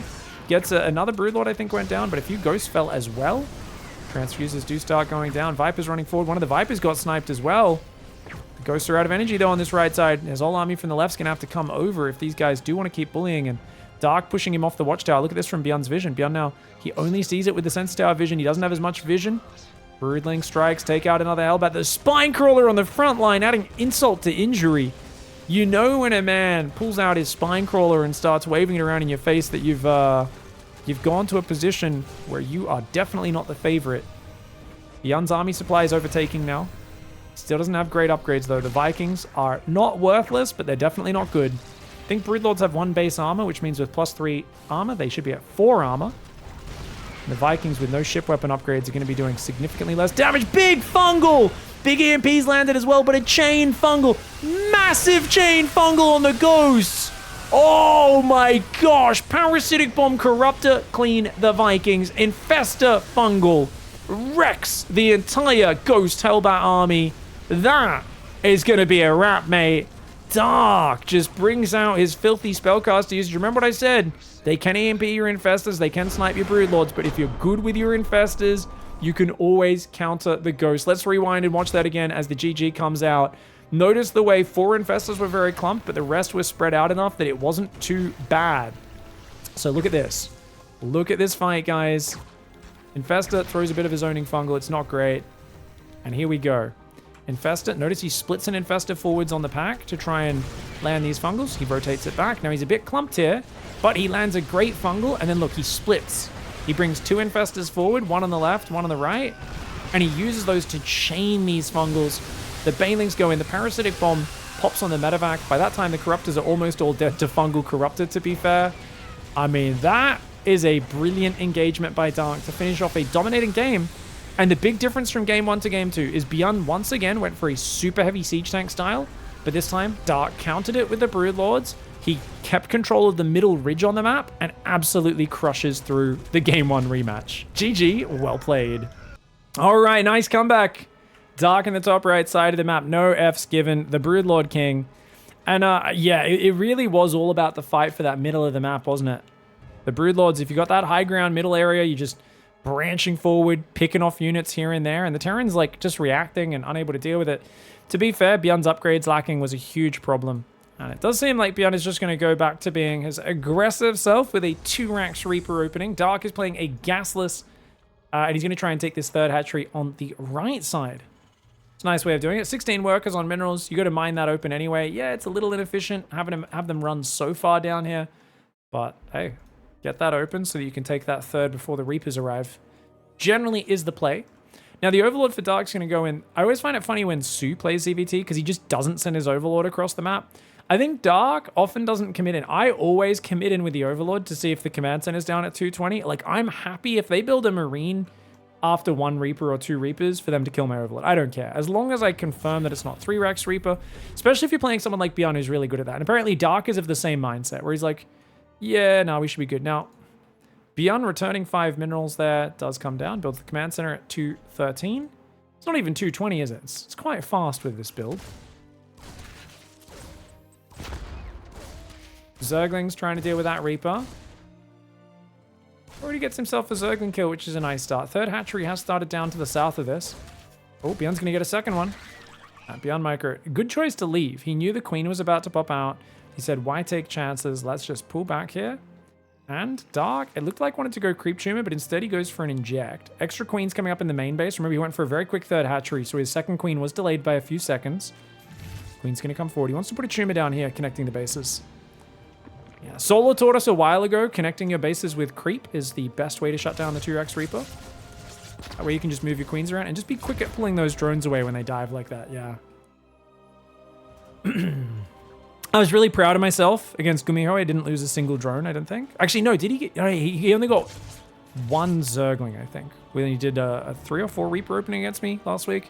I was just so proud because I feel like I've watched 1,000 games of people do these openings, but you never play against people who do it as well as the pros. And I feel like I've played against BYUN doing this opening. Man, he killed like 7 drones the first time I played against him doing this. I was just like, I thought defending that would be simpler. You know, like the pros like Dark make this look like so simple. They've played against it 1,000 times at this point. And then you play against it without experience against someone as good as BYUN, and you're like, oh my God, he's actually so freakishly good. His micro is ridiculous. It reminds me of my my first time playing Innovation back in Heart of the Swarm on Korean Ladder and running into him a bunch of times and like just losing so much stuff to the first Reapers and Hellions every game. And I just realized like, oh, I've actually been greedy in this matchup and my micro sucks. I just didn't know it because I never played against anyone who was that good with their basics. That's the joy of StarCraft. It is an execution-based game at its core. Whatever balance complaints you may have, usually only apply if your opponent's better than you. That's always a nice thing to know. Who's Gumayushi, Pokeking?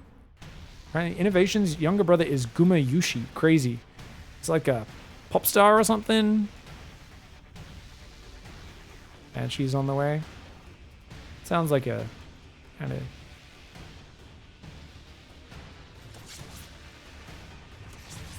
One of the best League players in the world? Oh, cool. That's awesome. Oh, plays for SKT1? Cool. I did not know that. They've got esports in their blood. Group is pulling back to that left side. 8 more drones are building. Meanwhile, third command center comes out. So this is 2 racks into Cloaked Banshee. So it's kind of a surprise Banshee, but Dark sees it coming. Really good for Dark. And then we've got double upgrades coming in. Third command center floating out. Meanwhile, non-stop drones, double upgrades, a few roaches for safety. But that's all, guys. Just a couple of roaches, no ling speed. And the Banshees are shut down because it's been spotted on the way across the map. So I always feel like this opening is only good if the Banshees surprise the opponent, because people aren't really expecting Banshees when they do this opening. But look at Dark's vision, guys. It's so bizarre. Yeah, he's finally putting an Overlord up here, but he's got like 4 Overlords in the bottom right of the map, just giving him like so much vision. I guess he's expecting to potentially get pushed from that angle, and he just wants to make sure that he doesn't get surprised, since that's his most exposed front. Double upgrades goes down for both sides, but it's already melee carapace telling us that Dark is not committing much to Ravagers. He starts Ling speed. He's just going to go for a handful of Roach Ravager with Roach speed, and from there it's going to be nothing but Ling Bane. 3 more barracks are building, so that's going to bring us up to 5 barracks. 1 upgrades on the way. Third command center is going, and these Banshees are going to push in. Now, I used to hate this opening because I thought these Banshees are so late. This is such a crap opening. But I've seen it kill dozens of workers multiple times, which is why I absolutely reserve judgment these days. Because, like I said, you're expecting 2 racks Marine pressure, which is why you're not ready for it a lot of the time. Now, to be fair, he knew it was coming. Still lost 5 drones because he was being greedy. Skipped the Spore in the natural. But 5 drones is not too bad, man. 2 Banshees getting 5 drones really doesn't do anything to slow down Dark's growth. His 4th base is a little slow. I'd say that's the one thing I'm critical of here for Dark, is I would have liked him to get that 4th up faster. However, he's going to play Mutiling Bane. Spire is on the way right now. I actually love Lingbane Corruptor. Once you get to like Hive Tech, you have things like Infestors and Ultras out. But Lingbane Muta, we saw Dark destroyed in game 1 with that. Despite letting BYUN get a big turtle setup, he looked really good with the Lingbane Muta multi-prong. Now, there are 15 Roaches out, which should be enough to defend this Marine pressure, especially with Queens ready in the back to defend the Banshee at the same time. Roaches trying to hang out. Oh, gotta be careful. Marines get some okay trades, nothing to write home about. Still 3 Reapers on the front, by the way, as well. High ground, low ground. Which ground will I drop on? Complete. And 4th base is well underway. So BYUN's playing a good macro game, but he's tank focused. And remember, with his 2nd factory, what's he been doing? He's been doing double tank production every game. No Widow Mines. So basically, Dark is just trying to counter BYUN. Because BYUN's like, well, I go tank every game to counter your Lingbane Roach heavy style. And Dark's like, well, you know what? That's okay with me, man. I'm just going to build a Spire. Now, where is that Spire building? And did he spot it? Marines coming in. Spore Crawler's there. Ling's on top. BYUN's got to keep it in his pants right now. Banshee goes down in the bottom.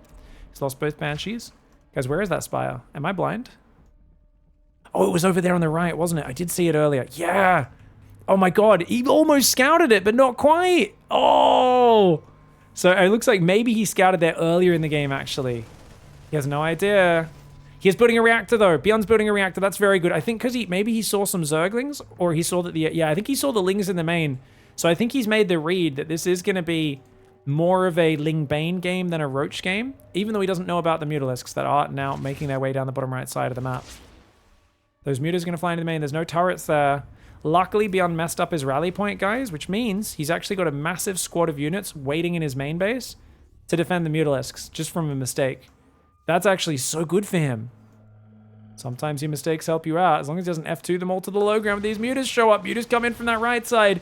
Marines are stimming. He's got some on the high ground that are ready for it. Some on the low ground as well. Only 3 SCVs, 4 SCVs. It's not too bad. It's not enough Marines to straight up fight this just yet, though. So the Mutas, oh, in and out micro. Very nice there for Dark. 4th base is already up for BYUN. It's an orbital. Dude, he's got an orbital on the 4th. As long as he starts pumping Widow Mines, this looks very scary for Dark. Because BYUN has 85 workers. No turrets up on this 4th, though.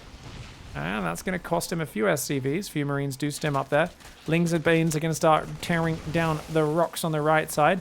Love to see him start breaking the rocks on the left as well. Just the more paths you get to add in, the better this map becomes for Zerg. When it's just the front, it's not as good for Zerg. 2 tanks and a lot of Marines on the front. Some Widow Mines as well.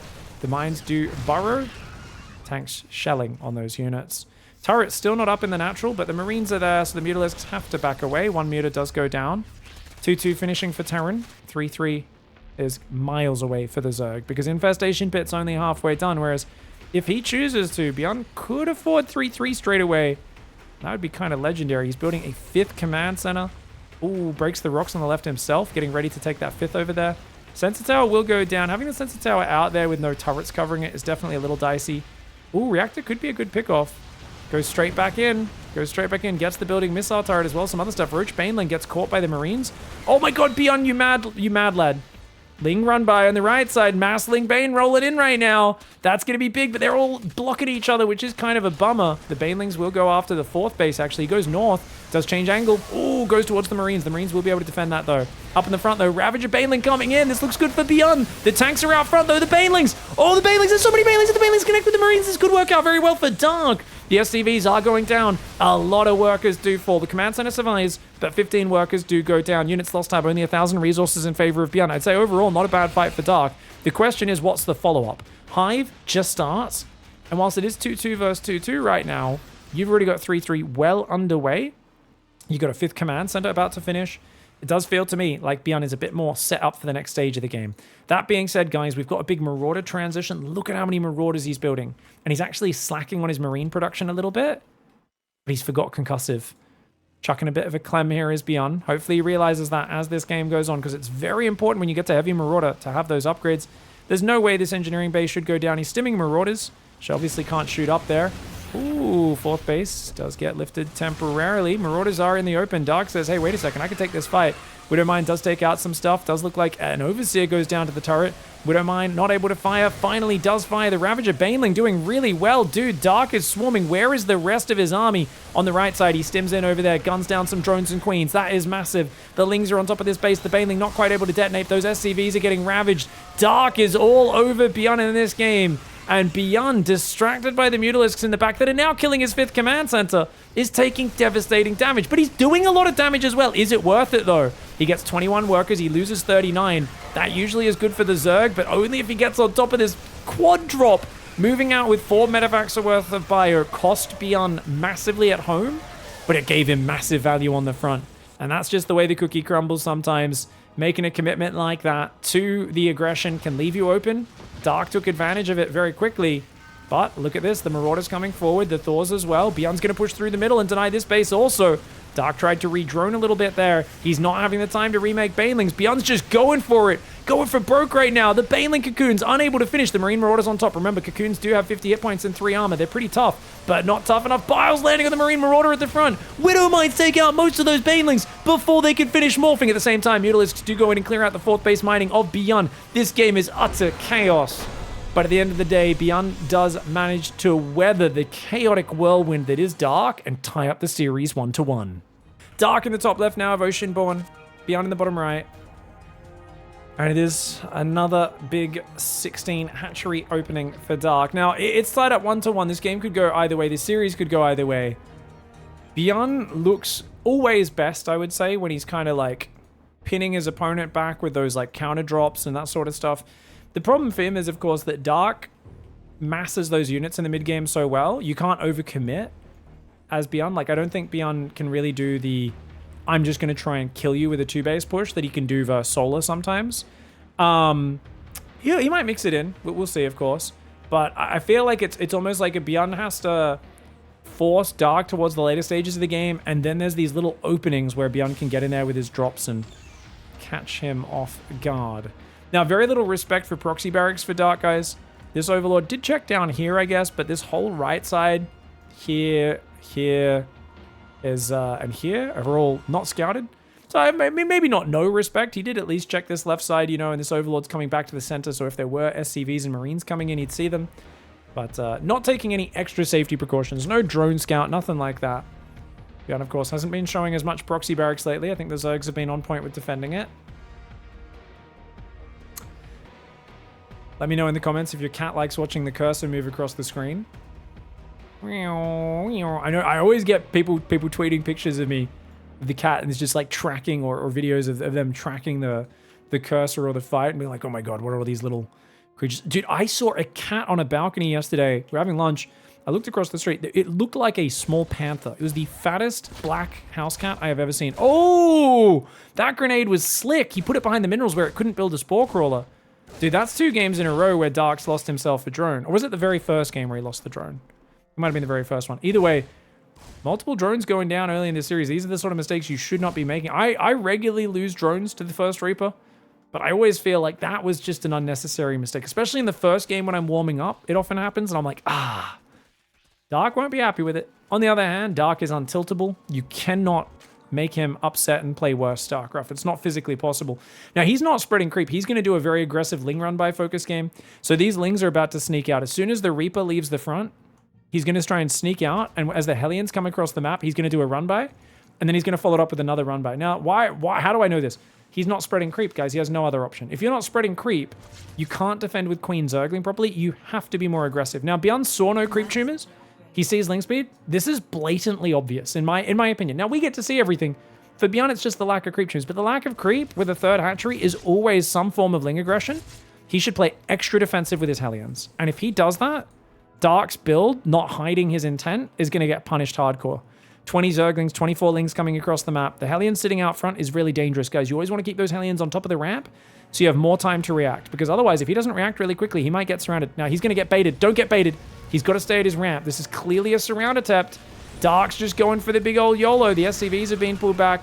Oh, one of his Hellions got surrounded, but a third Hellion pops out. Fourth Hellion pops out. Oh my gosh, this Hellion's getting surrounded is real bad. The SCVs are actually repairing that Hellion pretty nicely, but he can't be losing these Hellions. He's got to get back to the mineral line. Oh my god, BYUN messed his micro up. BYUN messed his micro up, guys! By not pulling back to the mineral line, he messed up. If you get in the mineral line, you can block with your SCVs really well, but he tried to defend at the ramp. He loses all of his Hellions, and this is already quite successful. 8 SCVs and 4 Hellions going down. Ooh. BYUN playing too greedy. He played way too greedy there, guys. Now, to be fair, it's a massive amount of Zerglings. You've got 3 command centers. Like, you're okay. Yeah, cancel the SCV, build an orbital. Yeah, cancel the SCV, build the orbital is what he does. He's got to fix his workers, send them back to the natural to resaturate. But he took way more damage than he should have. Viking needs to go start Overlord hunting. Notice, he already saw the Viking, so Dark's already pulling the Overlords back. So he's got that early information, so he's kind of ahead of the gun here. And ahead of the mark, you could say. He's also looking for an incredibly fast fourth because he realizes, I'm ahead. Let's be greedy. Now, the spores are unnecessary. They're way earlier than you need them after this sort of opening. I guess he's just worried about a Liberator. And he is going to hit a little bit of a supply block, but well played in this opening by Dark. And BYUN definitely messed up, guys. He definitely messed up. Double engineering bays on the way. Banshee's coming out. Dark's got 6 queens. He's going to go up to 12 Zerglings to stop any run-bys. Pretty solid setup, I gotta say. His Lings just keep scouting. He keeps just trying to get in to, like, figure out what's happening. Double Banshee. Now, the reason he goes Banshees is because Dark so often does Roach aggression. That's just a way to stay safe against that, and it's a decent pressure. But I think Dark is miles ahead here, because he can now saturate the gas, get on the second gas, just goes into Ling Bane. I don't think he'll bother with mutas this time. I think it's just going to be probably straight up to Hive. Probably doesn't even bother with Hydras either. Hey, Ling blocking the third's always nice. Hellions will clean that Zergling up, though. Roasted to a crisp. First Viking only found... Oh, it did get a... Yeah, no, just one Overlord. It must have killed a Zergling earlier as well. Oh, my lord. Dark's already thinking about a 5th base. To be fair, this is just a macro hatchery, for those who don't know. As a Zerg, expanding is not greedy. It's droning those expansions. That's the real greed. And he is droning his 4th. He's got more drones coming out now. 4th command center's on the way for BYUN. That's the right call. BYUN needs to turtle to get back in this game. I don't know if he can recover from that worker advantage, though. Because he's not way ahead in the upgrades or the tech or the pressure. The only downside for Dark is his creep spread's been very slow. Because remember, he spread no creep at the start. So even though he's had a lot of map control here up to 7 minutes, he hasn't really done much with it in terms of creep spread. No Spore on this base, no Overseer, and hiding the Banshees pays off. BYUN's going to find some very good damage. There's no Spore on that third either, so he manages to get a good pack of damage, getting some Banelings as well. Banelings cost 50 minerals. That drone barely hides itself. Doesn't quite finish it off. He's going to go into the main base away from those queens. Knowing the Overseer's finished, can't be standing anywhere near all the queens once the Overseer meets him. 6 drones is good. It's not enough to even things out.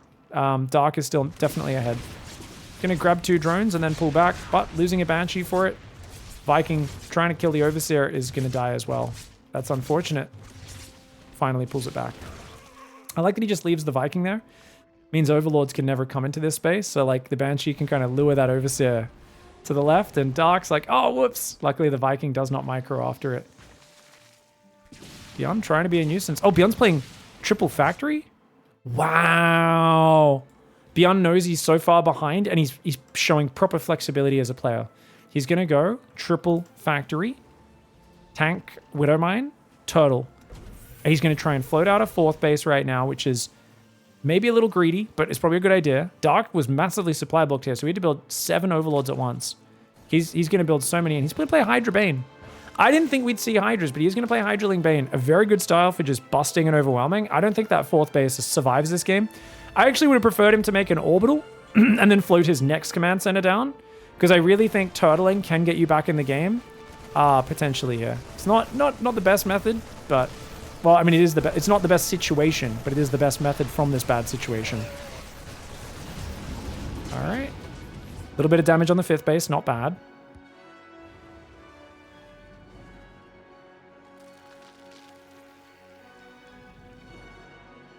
No Widow Mines, guys. It's triple tank. Triple factory tank, really good versus Hydra Bane. But remember, same weakness. Vipers, but most importantly, Broodlords. 3 more command centers are building right now. He's trying to get that planetary up on that 4th. He's got to keep up marine production. The big problem BYUN's having right now is he's powering so hard and so greedily that he just has so few marines. He's got 20 marines. That's like his whole army. 20 marines, 6 tanks. Like he's spent so much money on command centers. This is overly greedy. And if Dark just hits him at max out, Dark will kill him. If Dark goes right now, he also kills him. BYUN is like, please don't attack me for 2 minutes. Let me max out, and then I win. Maybe not win, but you know, I'm at least in a good position for the late game. He's still building workers. He's at almost 90 workers. He's just not building marines. BYUN's marine production is terrible today, guys. I'm going to go out on a limb. It's been 3 games now where we've seen bad marine production. This is the 4th. He's still not building marines. This is really bad play. He's just going to die. He's just going to die. It's Dark, man. Dark isn't just going to sit there for the next 5 minutes. If Dark sits there for the next... It doesn't attack in the next minute, he's going to be kicking himself. Dark, what are we doing, mate? This is your last round of Ling Bane. You got to go right now. You cannot waste any more time. 2-2's about to finish for turn. He's still not building marines. BYUN is playing very silly right now. This is not good StarCraft for BYUN, guys. Now, you can argue this is intentional, but watch what happens. If he doesn't hold this attack, he's dead. It's overly greedy for BYUN. Yes, he's going heavy in the tanks, but 26 Marines is not enough to defend here. And Dark is going to roll in. Oh, my lord. Oh, my lord. Ling Bane rolling over the front. He just doesn't have the numbers to hang on. And that was a really silly play by BYUN. I'm going to be scathing. I think he did it on purpose. I don't think this was a mistake, guys. I agree with chat. Chat was saying, oh, he's doing it on purpose. It's intentional. It is intentional. It's a bad decision, though. It's a really bad decision. To not max out there makes no sense. You build a few Marines that end up not being the most cost-efficient units, that's fine. They've done their job. You're building 8 command centers right now. You have 6 orbitals finished in a planetary and a few that just got cancelled. I mean, this was just bad decision-making for BYUN. And this is the thing. I've seen this. Remember, Maru does this sometimes, but not quite as greedy, where he'll be like, I'm going to go 5 or 6 command centers at like 140 supply. And you're like, that's pretty greedy. But he'll like sit really totally and safe. And as soon as he starts those commands, and it's nothing but marine production. But yeah, just a real bummer there for BYUN. Just still not building any marines as well. He doesn't have, and he's got minerals. There we go. Finally, some marines are queuing up. I don't know what was going on there. BYUN with some odd decision making. Now Dark has got 3-3 and Adrenal on the way. If he makes Great Aspire, he cannot lose this game, but he's refusing to. Kind of a bummer, guys. Dark, make Great Aspire. Come on. You've been all over this game. You've had full map control for such a long time. This has been the one area of ZVT that I've been very critical of top players in the last few years. It's when the Terran is clearly not doing any pressure. You've had this much map vision and control for the last 5 minutes. In this case, 2 minutes. What are you going to do with it is always the big question. And I think Dark still wins with Mass Ling Bane, but if this attack gets held, he doesn't have a transition. Viper's coming in. Massling Bane. He's got to go for it. He's got to break him. Mass Viper's coming in. The Marine's coming forward. Blinding Cloud on some of those tanks. The Marine Marauder on the left side is getting hit by the Banelings. There's tanks on the high ground. There's tanks in the back. The Marine's pulling away. Very nice hold by BYUN on the left side. On the right side, he's losing a lot of SCVs, but I think he focuses down those Banelings. He does. And that was a very good hold by BYUN. Oh my god. Did you guys see the supply there? It was 160 to 106 at the end of that. And he let this base go up during it. And he didn't kill this base. Dark. He's only building Hydras and Vipers and Link Bane right now. Strategic misplays abound. I absolutely... Guys, BYUN could have got back in this game. If he kept building Marines, he could have defended the first attack, but he didn't. He gave Dark a massive opportunity. Dark got a good first fight. His second fight took way too long to hit. He was waiting for his like adrenal or something. His 3-3 wasn't done, so he didn't have an upgrade advantage. And the tank Marine spread was just perfect for BYUN. Really good defensive fight for BYUN, and the lack of Broodlords. Guys, BYUN has been wide open to Broodlords every single game in this series, and yet only in one of these games has he rushed to Broodlords. Marine Marauders trying to pull back right now. Tanks doing their fire from the high ground. Next attack actually finding some value because he's going for the edge base this time. These command centers gets a killed command center. 15 SCVs going down. That's a way better fight. Dark's not dead, guys. He's not dead. He took a terrible fight before, but he was so far ahead in the early stages. He's going to get that command center. BYUN waits to the last second to cancel it. That was pretty clutch. That was kind of impressive how long he waited. Yeah. You know, I don't even think the first fight was that bad for BYUN. He had so much infrastructure behind it and didn't die. Well, it wasn't game ending, but it just could... Imagine if he had 20 more Marines, right? It's just one of those things where it's like, oh, this is a fragile spot in the game. But he's got a 5th base. He's got 86 workers. Each time he loses 15 workers, if you're at 90 workers, you don't care that much. He's killing it. He's killing it right now. And Dark is the one who's kind of just running into a wall and making ultras right now against a guy who's on mass tank. This is strategically a little bit of a set of misplays, but if the Banelings can find the opening, Dark can absolutely crush through. Vipers are getting gunned down. Planetary goes down. Another command center goes down as well. That siege tank does fall. The bio tank on the high ground are very scary, though. You got to get out of there, Dark. Those guys got some very efficient fights. Look at units lost tab. 4,000 resource lost advantage. This fight on the right and this fight on the bottom were both really efficient. Killing SCVs, killing command centers. The problem is Dark doesn't have a giant bank, and he hasn't moved forward to mine the forward bases yet again. This base, he probably could have been mining out because BYUN's been so turtled up, and we've talked about this many times over the last few years. This is a comeback move that Terran needs to do, but if Zerg reacts accordingly, they should be able to take care of it. Banelings need to click on that command center. The lift comes in. The tanks are unsupported. Massive fight for Dark. Is it though? Oh, the Hellbat came in, but no, that's like 6 tanks just went down. That's a lot of tanks dying. Dark's got it. Dark's got it. Command center's burning on the right. Command center on the bottom's trying to get a new planetary up. BYUN can't quite get his numbers out to defend both sides. He's trying to recover. Ghosts are not what he needs right now. He just needs more stuff. He's got 13 tanks. Marines. Actually, Marines are the most important unit. Unfortunately, he has a tank stuck in the main. I think this was the guy on the high ground, which he decided to unsiege at some point. These command centers are blocking it, unfortunately. But I actually think just Marine Marauder to support the tanks is more important, as well as Hellbats, because the Zerglings getting on top of the tanks are going to be the scary thing now. He's got so many tanks, but I think definitely having those support units spread, a few Hellbats here, that's going to make a world of difference. Now, +3 vehicle weapons is done, as well as Blue Flame. So the Hellbat production is non-stop. That's what BYUN's been kicking butt on. Look at this. Yeah, he swapped from tanks to Hellbats. Beautiful play. If he can support this ridge as well, that gives him a nice little area where he can kind of rotate from. He's trying to put some more tanks reinforcing the middle. Dark's just going to go for another Mass Ling Bane Hydra attack. Here we go. No warning until he's going for it. Big attack comes in. Ling Bane marching forwards. Blinding Clouds come down on quite a few of these tanks. Tanks on the left, tanks on the north, tanks on the right. Ling Bane going forwards. There's not enough supporting units to defend the SCVs, but it doesn't matter because the tank arc is insane. Lings on the right side get a fair bit of damage there. Tanks railing out into it. Overseers do go down. And that was a good hold for BYUN. He's back up to a 7,000 resource lost advantage, 80 workers. BYUN is surviving right now. Dark starts a Spire. Man, can you guys imagine if that Spire came out 2 minutes ago, 5 minutes ago? The greatest Spire transition is going to be very slow in this game. That does give BYUN the opportunity to climb back in after a rough early game. The lava is being exhausted by Dark, but so is his minerals.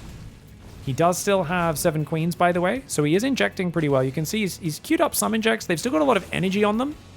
I don't know if Dark is really into the shift injecting. I noticed that a lot of pro players who are like older, like Dark, they're still kind of set in their ways from Wings of Liberty and Heart of the Swarm. Took me a long time to adapt myself where they just never use the shift. Anyways, Orbital's there trying to lift off. Ghosts and Hellbats trying to defend. Oh, this is, I think, a good fight for BYUN, but he loses a lot of SCVs, so maybe not. I don't know. These fights are close, dude. I kind of just have to check the after battle report, right? 8,000 resource lost advantage for BYUN. He's got to get rid of this creep. This creep is giving such a nice launchpad. Is he attacking? He's attacking! You crazy person! BYUN! Oh my lord, a crazy choice to just YOLO onto creep. I think he thought that was Dark's entire army. But he's going to have to take it a bit slower than that, mate. Most of his supply is in tanks that are spread all the way back over here in these high ground and behind the planetaries. So when he branches forward, yeah, he can do like a little drop there, but he can't be moving his whole army forward. Now, remember what I said about transferring workers to those front bases, guys? We're going to see here at 18 minutes after 4 or 5 waves of Dark's attacks have been held, if he was mining this base out and this base the whole time, game over. In the bag, you know. A base in the hand is worth 2 in the bush, as they say. Of course, a reference to... I'm not going to go there. That was going to get real dirty really quick. Like, super gross dirty as well. Not even funny. Well, it's kind of funny that my brain went there because it just shows how demented my imagination is. But anyway, you guys are going to have to fill in the blanks. We get to play the guess what demented stuff popped into Pig's brain. Fun game. 5 Infestors are on the way with Burrow. Greatest Buyer, +2 range as well. Hydraling Bane moving to the left side as well. 3 more tanks are building. So he's going to go up to 16 tanks. Dude, that's too many siege tanks. Even though BYUN's kind of like surviving, he's doing it off the back of such a heavy tank count that he's so reliant on that this Broodlord transition is just going to kill him, I think. Even though it's belated, I think it's going to wreck him. Queen is going to try and defend. The Lava will get roasted, and the Hydras will clean that up. Barely saves the Queen. Nicely done. Oh, going on creep is very dangerous here. He's trying to lure the units onto the into the tank fire, and he can split a few units to kill that hatchery. Yeah, it's a good move. Mass Ghost is good, but remember, guys, Infestor, good Infestor usage. One good fungal, Banelings, bam, Ghost gone. It's 8 Broodlords morphing. He scans it. Thor start up immediately. And you know what? He's got +2 vehicle plating on the way. This is the first game where he didn't get a second armory. Actually, no, he did. Never mind. He does have a second armory. But he's been a little bit better at remembering the upgrades this time. Remember, he only got +2 vehicle plating in game 1, about 30 minutes in. Never got it in game 2. Game 3 never got there. Ghosts and Hellbats here. Obviously, I mean, that's kind of confusing the way I'm saying it. This is game 3, right? But I meant game 1, then the regame. Broodlord's coming forward. Here we go, 16 tanks, 15 ghosts. Let's see how that Ghost micro does. The Infestor comes forward, lands a fungal, but the Infestor gets focused by the tanks. So BYUN has to focus fire the Infestors with his tanks. They can take 1 tank shot. They can't take 2. Whenever the Ghosts come forward, the Infestor comes forward. The Infestor dies to the tank. The Ghosts only land a few snipes. A lot of the Ghosts are getting hammered by the tank. Friendly fire. It's actually doing pretty good for Dark, man. The way he's microing in and out, and the snipes try to come down, but the fungal catches them. A lot of Ghosts are dying right now, guys. He was on 16, now he's on 9. He does get another Broodlord or 2. He's killed 2 Broodlords for 10 Ghosts. The trading for Dark is just off the charts, but oh no! He's losing his Broodlords now. Okay, now he loses a bunch of Broodlords. Thor's up front as well. Thor up front. Thor up front's massive. The Thor up front outranges the Broodlords. It does massive damage. A little counterattack going to the bottom left. He cannot let him mine that base, but I think, yeah, good choice for him to pull back. You don't want to push down there as BYUN. You got to be careful. Broodlords on the right side still trying to dance. Great fungal. Great second fungal. But there's no damage to follow it up. Even with a third fungal, the Broodlords are going to go down to the Thor Ghost on the left side. Hydra Bane rolls in. The Planetary takes a lot of damage, but he can't quite finish it. Oh, the Orbital and the Planetary will both survive. BYUN defends the left and defends the Broodlords on the right. What started as an amazing trade with the Broodlords, unfortunately, he didn't support his army, and he didn't, instead of rotating his Broodlords like he did in that game where he had the ledge on post-youth, he kind of overcommitted there, and now he was trying to use it more as like a distraction into ground army smashes the bottom, but he just didn't quite break through, and that's very costly for Dark. Now, BYUN's going to try and take this top right base, which is super exposed, and this base is mining, which is really good for Dark. Snipes coming down. No. Does pull back. A couple of Baneling Cocoons. We'll get sniped. Nicely done. 7 Ultras are being built. Now, Ultras are good if they can catch the Ghosts in the open and stuff. It's kind of what he's relying on. If he can sandwich this army, half his army comes from here, half his army up here. He could jump on it, but oh my god, there's a lot of Terran. There's a lot of Banelings as well, though. Blighted Clouds are massive. The Ghost trying to fall back. Tanks are in the open. The Thors are up front. Snipes could be big. One Thor goes down. A bunch of Ultras go down in the bottom left at the same time. Ultra Ling runs in. The Lings and the Ultras going after this base right now. They will be able to take out this planetary. One of the Ultras runs past into the factories. Over in the north, the Hydra Ultra does still run around. Snipes trying to chase them down. Planetary in the bottom left goes down. Ultra does get on top of that gas mining on the third base. BYUN taking big economic damage here. Can he weather the storm? The Ultras do all get popped. That's always the thing. You're like, this trade looks amazing when you do Ultra run bys, until the moment the Ghosts get there, and then you just lose so many of your big chunky boys.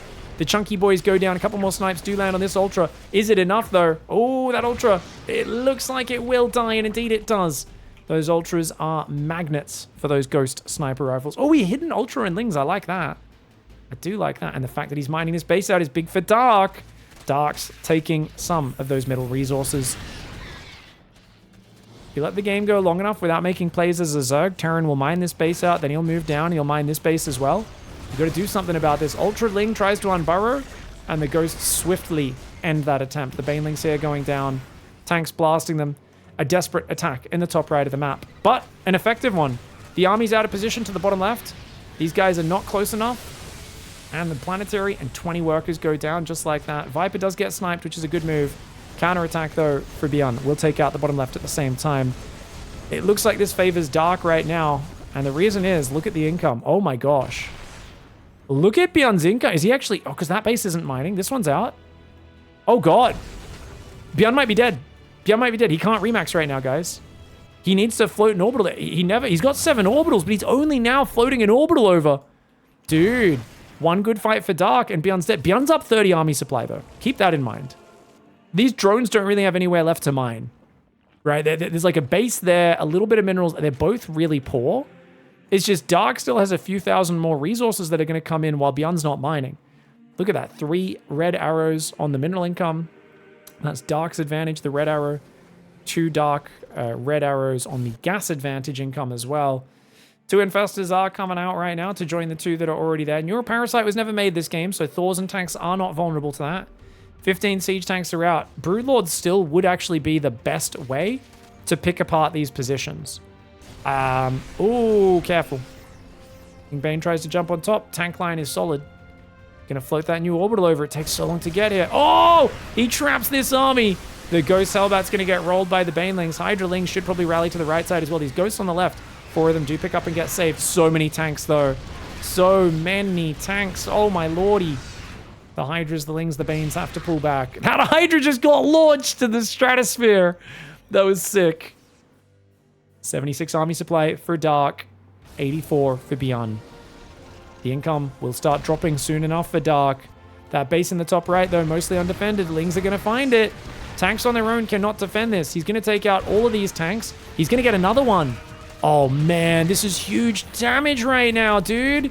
BYUN can't afford this. Oh, BYUN is just broke, and Dark's making Neural and 6 more Infestors. A broke Terran cannot deal with the Infestors like that. Ghosts come forward. They're copping big fungals to the face. Ling Bane Hydra's going to roll on top, man. Okay, that last fungal was a bit of a whiff. Oh! Okay, he's going for more fungals. He doesn't have the Banelings, though. He's got to be careful. Get out of there. Get out of there, Dark. Dark needs to be careful because he might lack the material. Even if he lands fungals to get on top, he's going to lose his most important mining base. Oh, my gosh. BYUN's down 15 army supply, though. That's pretty terrible for Terran. This base will go down. I don't know, though. Okay, he's going to try and run away. He's going to try and run back. He's got 4 tanks here. The Ghosts and the Thors trying to fight. There's no Neuroparasite ready, but it does not matter. The Lingbane Hydra cleans up the Thors. A lot of the Ghosts do get saved. Nonetheless, the units lost have 69,000 Zerg units have lost their lives this game. 69,000 resources worth, at least. 55,000 for Terran, but Terran has not been able to maintain the economic rate of the Zerg, and it looks like Dark here is going to start to run away with this one. A bit of a crazy series in the early mid-game. BYUN trying to turtle up super hard to get back in it. Neglecting marine production multiple times for a mass tank Hellbat super efficiency style. I quite like the idea. I just think he needed to max out a little bit quicker, and he wouldn't have given those opportunities for Dark to keep punching holes in his defenses. Because he took those bits of damage, he just wasn't quite well set enough on the 4th and the 5th, or the 5th and the 6th base, I think it was. Actually, no, it was the 4th and the 5th. The 4th and the 5th. Wait, what? Oh my god, what? What am I talking about? What did I just miss? I'm a bad caster. I'm such a bad caster. What happens here? The tanks are going to kill this whole army? Oh my god! Oh no, he attacked into the tank line and lost his army! No way! What? But even losing this base, you're still not dead, right? Mules are good, they're not that good, are they? Dark's not dead here, man. Just, no, give up the base, give up the base, give up the base! Oh my god! Oh my god, sorry guys, I was just staring at that Hellbat drop, not watching the right side. Oh my gosh! Oh, Dark's army was all in infestors, and he wasn't using the Burrow Neuroparasite because BYUN still had enough skins. I can't believe BYUN won that game. I cannot believe it. Okay, so at this point, let's quickly take stock, because that was very bad casting for me, and I'll absolutely own up to that. You guys can make as much fun of me as you want. That was terrible. 500 resources there. He's almost out. 100 there. Man, I thought he had a bit more up here. To be fair, I thought he still had like an extra 1,000 minerals or so here. But yeah, this base really is his lifeline. Now, to be fair, BYUN has almost no income. He's got 200 minerals. But I don't think Dark realizes that he has 200 minerals. And so in Dark's mind, this guy has 8 orbitals. He's going to like land a command center, drop 10 mules, and I'm screwed. So long distance mining here is pretty desperate, right? Oh, wow. So the thing is, he's got Neural now. These infestors should have been burrowing and flanking this position from the right. Because if you invest in infestors like this, you're basically, he should have like 3 or 4 infestors like spread out. One over here on the rally, one here. And then when he sees this setup, he should be flanking around. But because BYUN kept the pressure up so well, like hats off to BYUN. I always say a crazy comeback relies on 2 things. One player needs to make mistakes. The other player needs to play exceptionally well to take advantage of those mistakes. And look at the pressure BYUN kept up on this base. This little Hellbat drop, minimal commitment. But then he tries to rotate to defend, gets super baited into the snipes. Massive EMP on the infestors. Snipes 2 of the infestors. So all of that investment. 10 infestors, 1,000 minerals. Bloody 1,500 gas. Just for nothing. If he neurals those tanks, man, he could have overwhelmed this army with drones almost. Like if he gets rid of the Hellbats, drones could have done well here. And you know what's funny, guys, is he actually almost doesn't want Banelings here. He kind of needs them for the Hellbats. But you kind of just want Lings against the Ghosts and the tanks, right? Dude, these couple of tanks he brings over are massive. That EMP is huge. BYUN with the Ghost Micro. Check these kills. Check these kill counts as well. At the end of this game, these Ghosts, as he gets these last snipes and then this EMP and stuff, that's 8 kills, 18 kills, 10 kills, 17 kills, 17 kills, 13 kills, 14 kills.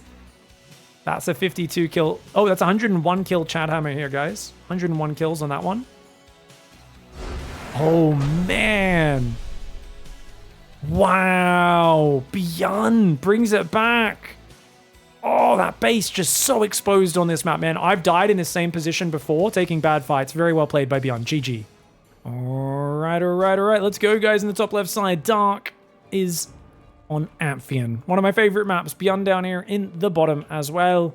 Looks like we're just going to see a barracks. Oh, he's going to build the reactor. There's a wall-off barracks gas opening for BYUN. Gas does go down about a second or two later than I thought there. Looks like he thought he'd clicked it and he hadn't. And SCV's not starting either. What's going on, BYUN? Bit of a slightly sloppy opening. Maybe a little nervous after that last game. Speaking of nervous, Dark did misread that game. He should have hung in there and tried to fight it out. But just goes to show that the fog of war is real. He did not...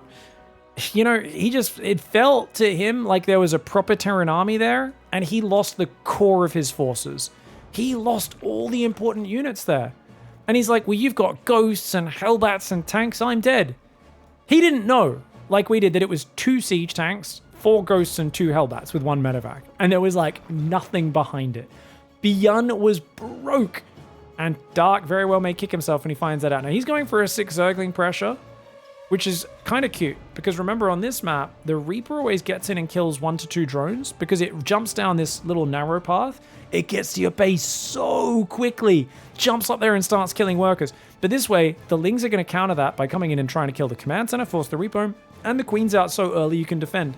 So it's a pretty smart adjustment for Dark on this map. I think it really makes sense to take advantage of the map and make up for one of the big weaknesses that you suffer. Now that Reaper was slightly delayed. That's not the fastest Reaper it could possibly be.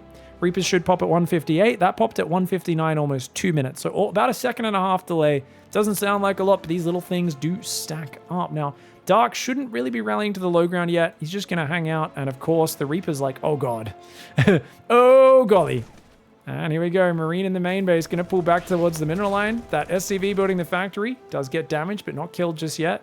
Look at the way the Lings are threatening from both sides. He's trying to catch that Marine out, or that SCV on the factory. So far, really good micro for BYUN. Oh, the Lings accidentally attacked the rocks down there. The unbuildable play at the bottom right. The Reaper does go down. It takes a fair bit of damage. Marines are going to go after that. SCV's rotating around behind the Zerglings inside the main base. The Zerglings doing big damage.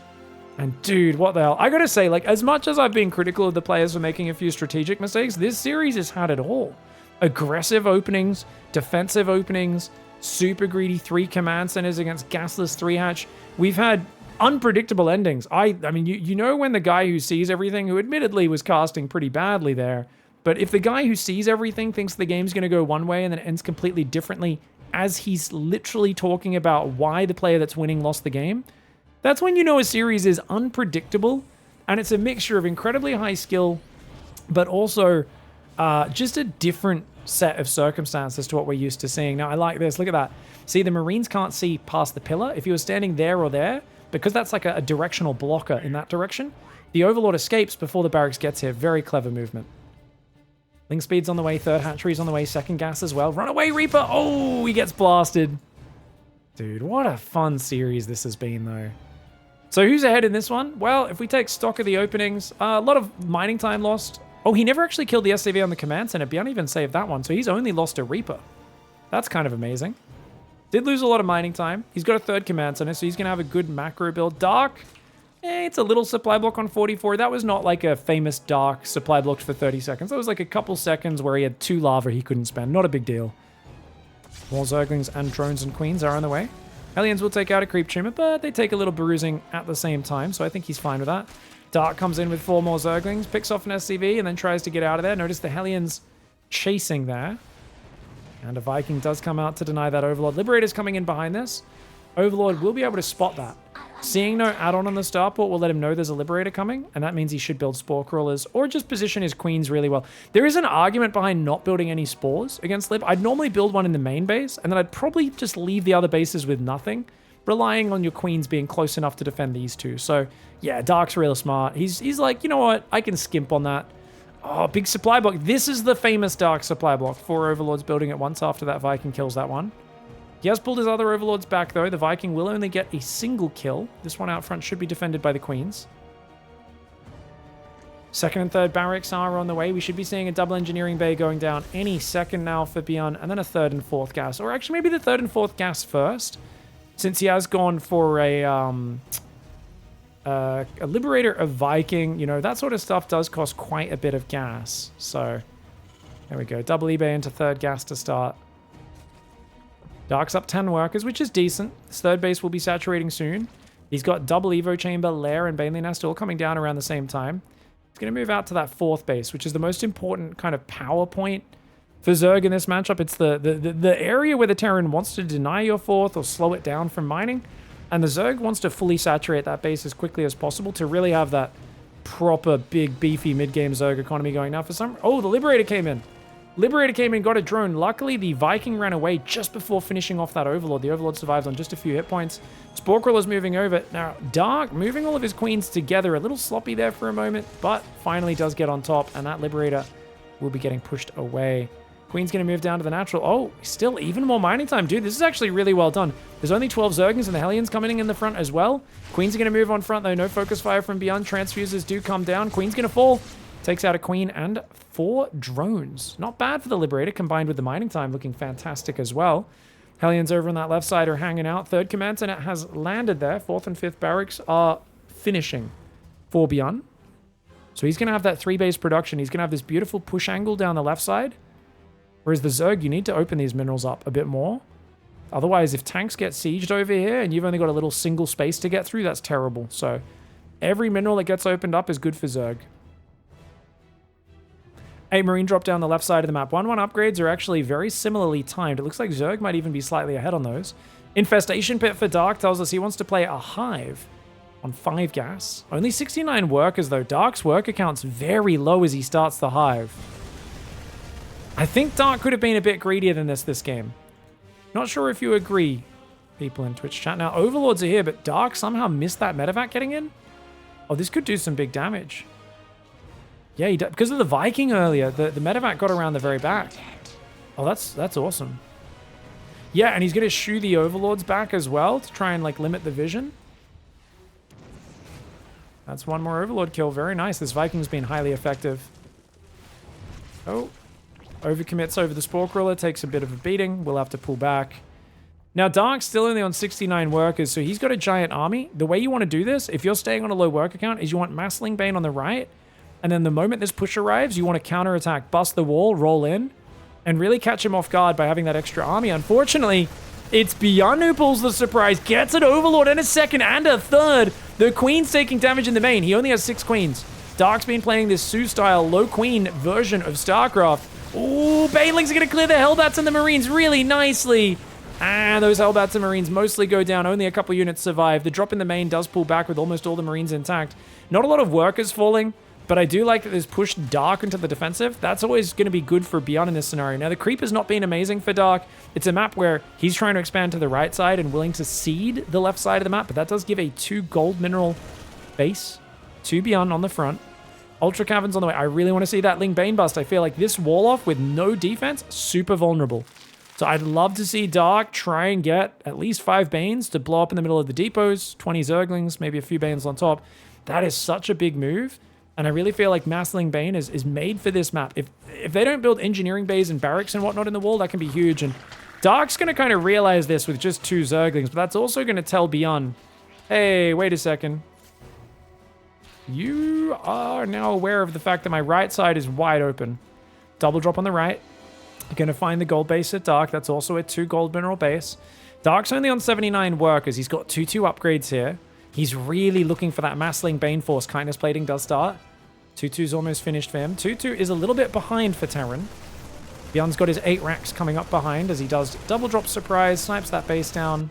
Same time, drop comes in behind the main. Queen immediately focus fires. The medevac goes down. The Marines are in a bit of a corner though, so they make a nice little valiant last stand as the Zerglings rip them apart. Double drops on the right. Plenty of Ling Bane waiting for it. Dark is going triple Widow Mine right now, which is kind of interesting. Focuses down a few Banelings there before picking up and pulling back. So just a mass bio mine army. Very traditional kind of anti-Ling Bane style. Ultras will help out against this a lot. The Vipers will help a bit against the Medevacs with Parasitic Bomb. But it's all about spreading against the Widow Mines to start. Where are the Overseers? He doesn't have any Overseers. Oh, God. Oh, watch out. That's a lot of Widow Mines. They're not able to fire that well, though. The Marines do get jumped on. Decent spreadies here from Dark. Finally morphs the Overseers. Both players seem to be a little bit caught off guard by that engagement. BYUN shoved a bit deep on creep and wasn't quick enough to spread. And Dark did end up handling it. Meanwhile, these guys getting shut down in that top left side. Overseers come in. All those Widow Mines going down. That is a huge cleanup for Dark. Really well done. Still can't believe Dark's down in the series. I thought we'd be looking at him being up 2-1 for sure.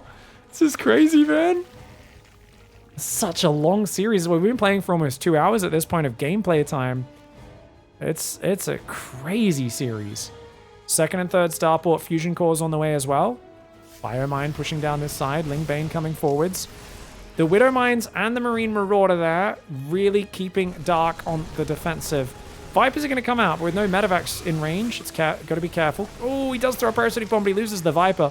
Pretty effective. Kills the Viking, damages the medevacs. He needs a lot more Ling Bane right now. There's not enough units. There's still no Ultras out, and with 13 Marauders on the field, he might not be too keen on doing it. 3-3 has not started for Zerg. He doesn't have the gas. +3 armor starts for BYUN as well as concussive shells. The Ling Bane comes in. Great. Spidey senses for BYUN to realize what's happening. Drop in the top right. Does get picked up and saved. Banelings are going to go for this bust. I think this was wide open all game long. It's good to see Dark realizing he can take advantage of this. Banelings are going to blow up a bunch of the SCVs. The Lings should just run away.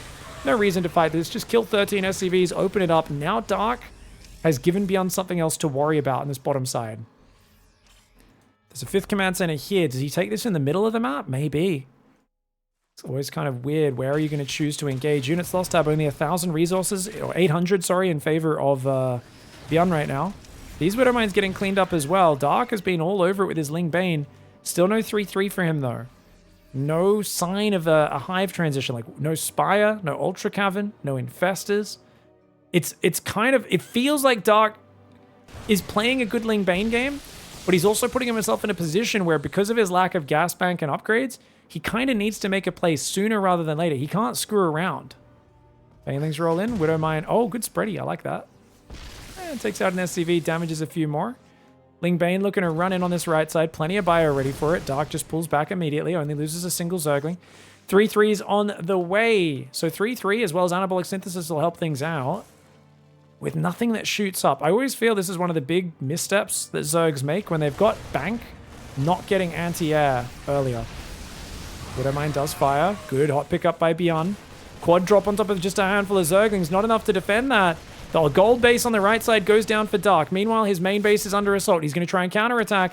Widowmine will get a massive shot off. 20 kills going down. The Hive's going to fall on the main base, though, and that is very unfortunate. Parasitic Bomb is always good. Transfuse tries to buy his Hive a little bit of time. Can he buy? Oh my god, the Hive survives! The Hive survives for now. Lings are in on top of that natural. 11 SCVs do go down on the right side. Looks like Libs are coming in on 2 separate bases at once.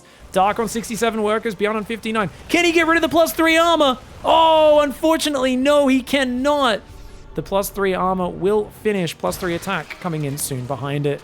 Ling Bane rolling in towards the gold base of BYUN, though. That would be a huge snipe. The Widowmine gets a good shot, but not enough to save this base. No escape for those SCVs as well, assuming he commits, but no! BYUN redrops and kills the Hive! Dark hesitates. Does almost like he lets the SCVs escape. He does kill the command center, but he loses the Hive. He pulled his whole army out of position. He's not started remaking a lair right now either. He needs to do that. The Lib's keeping him so busy.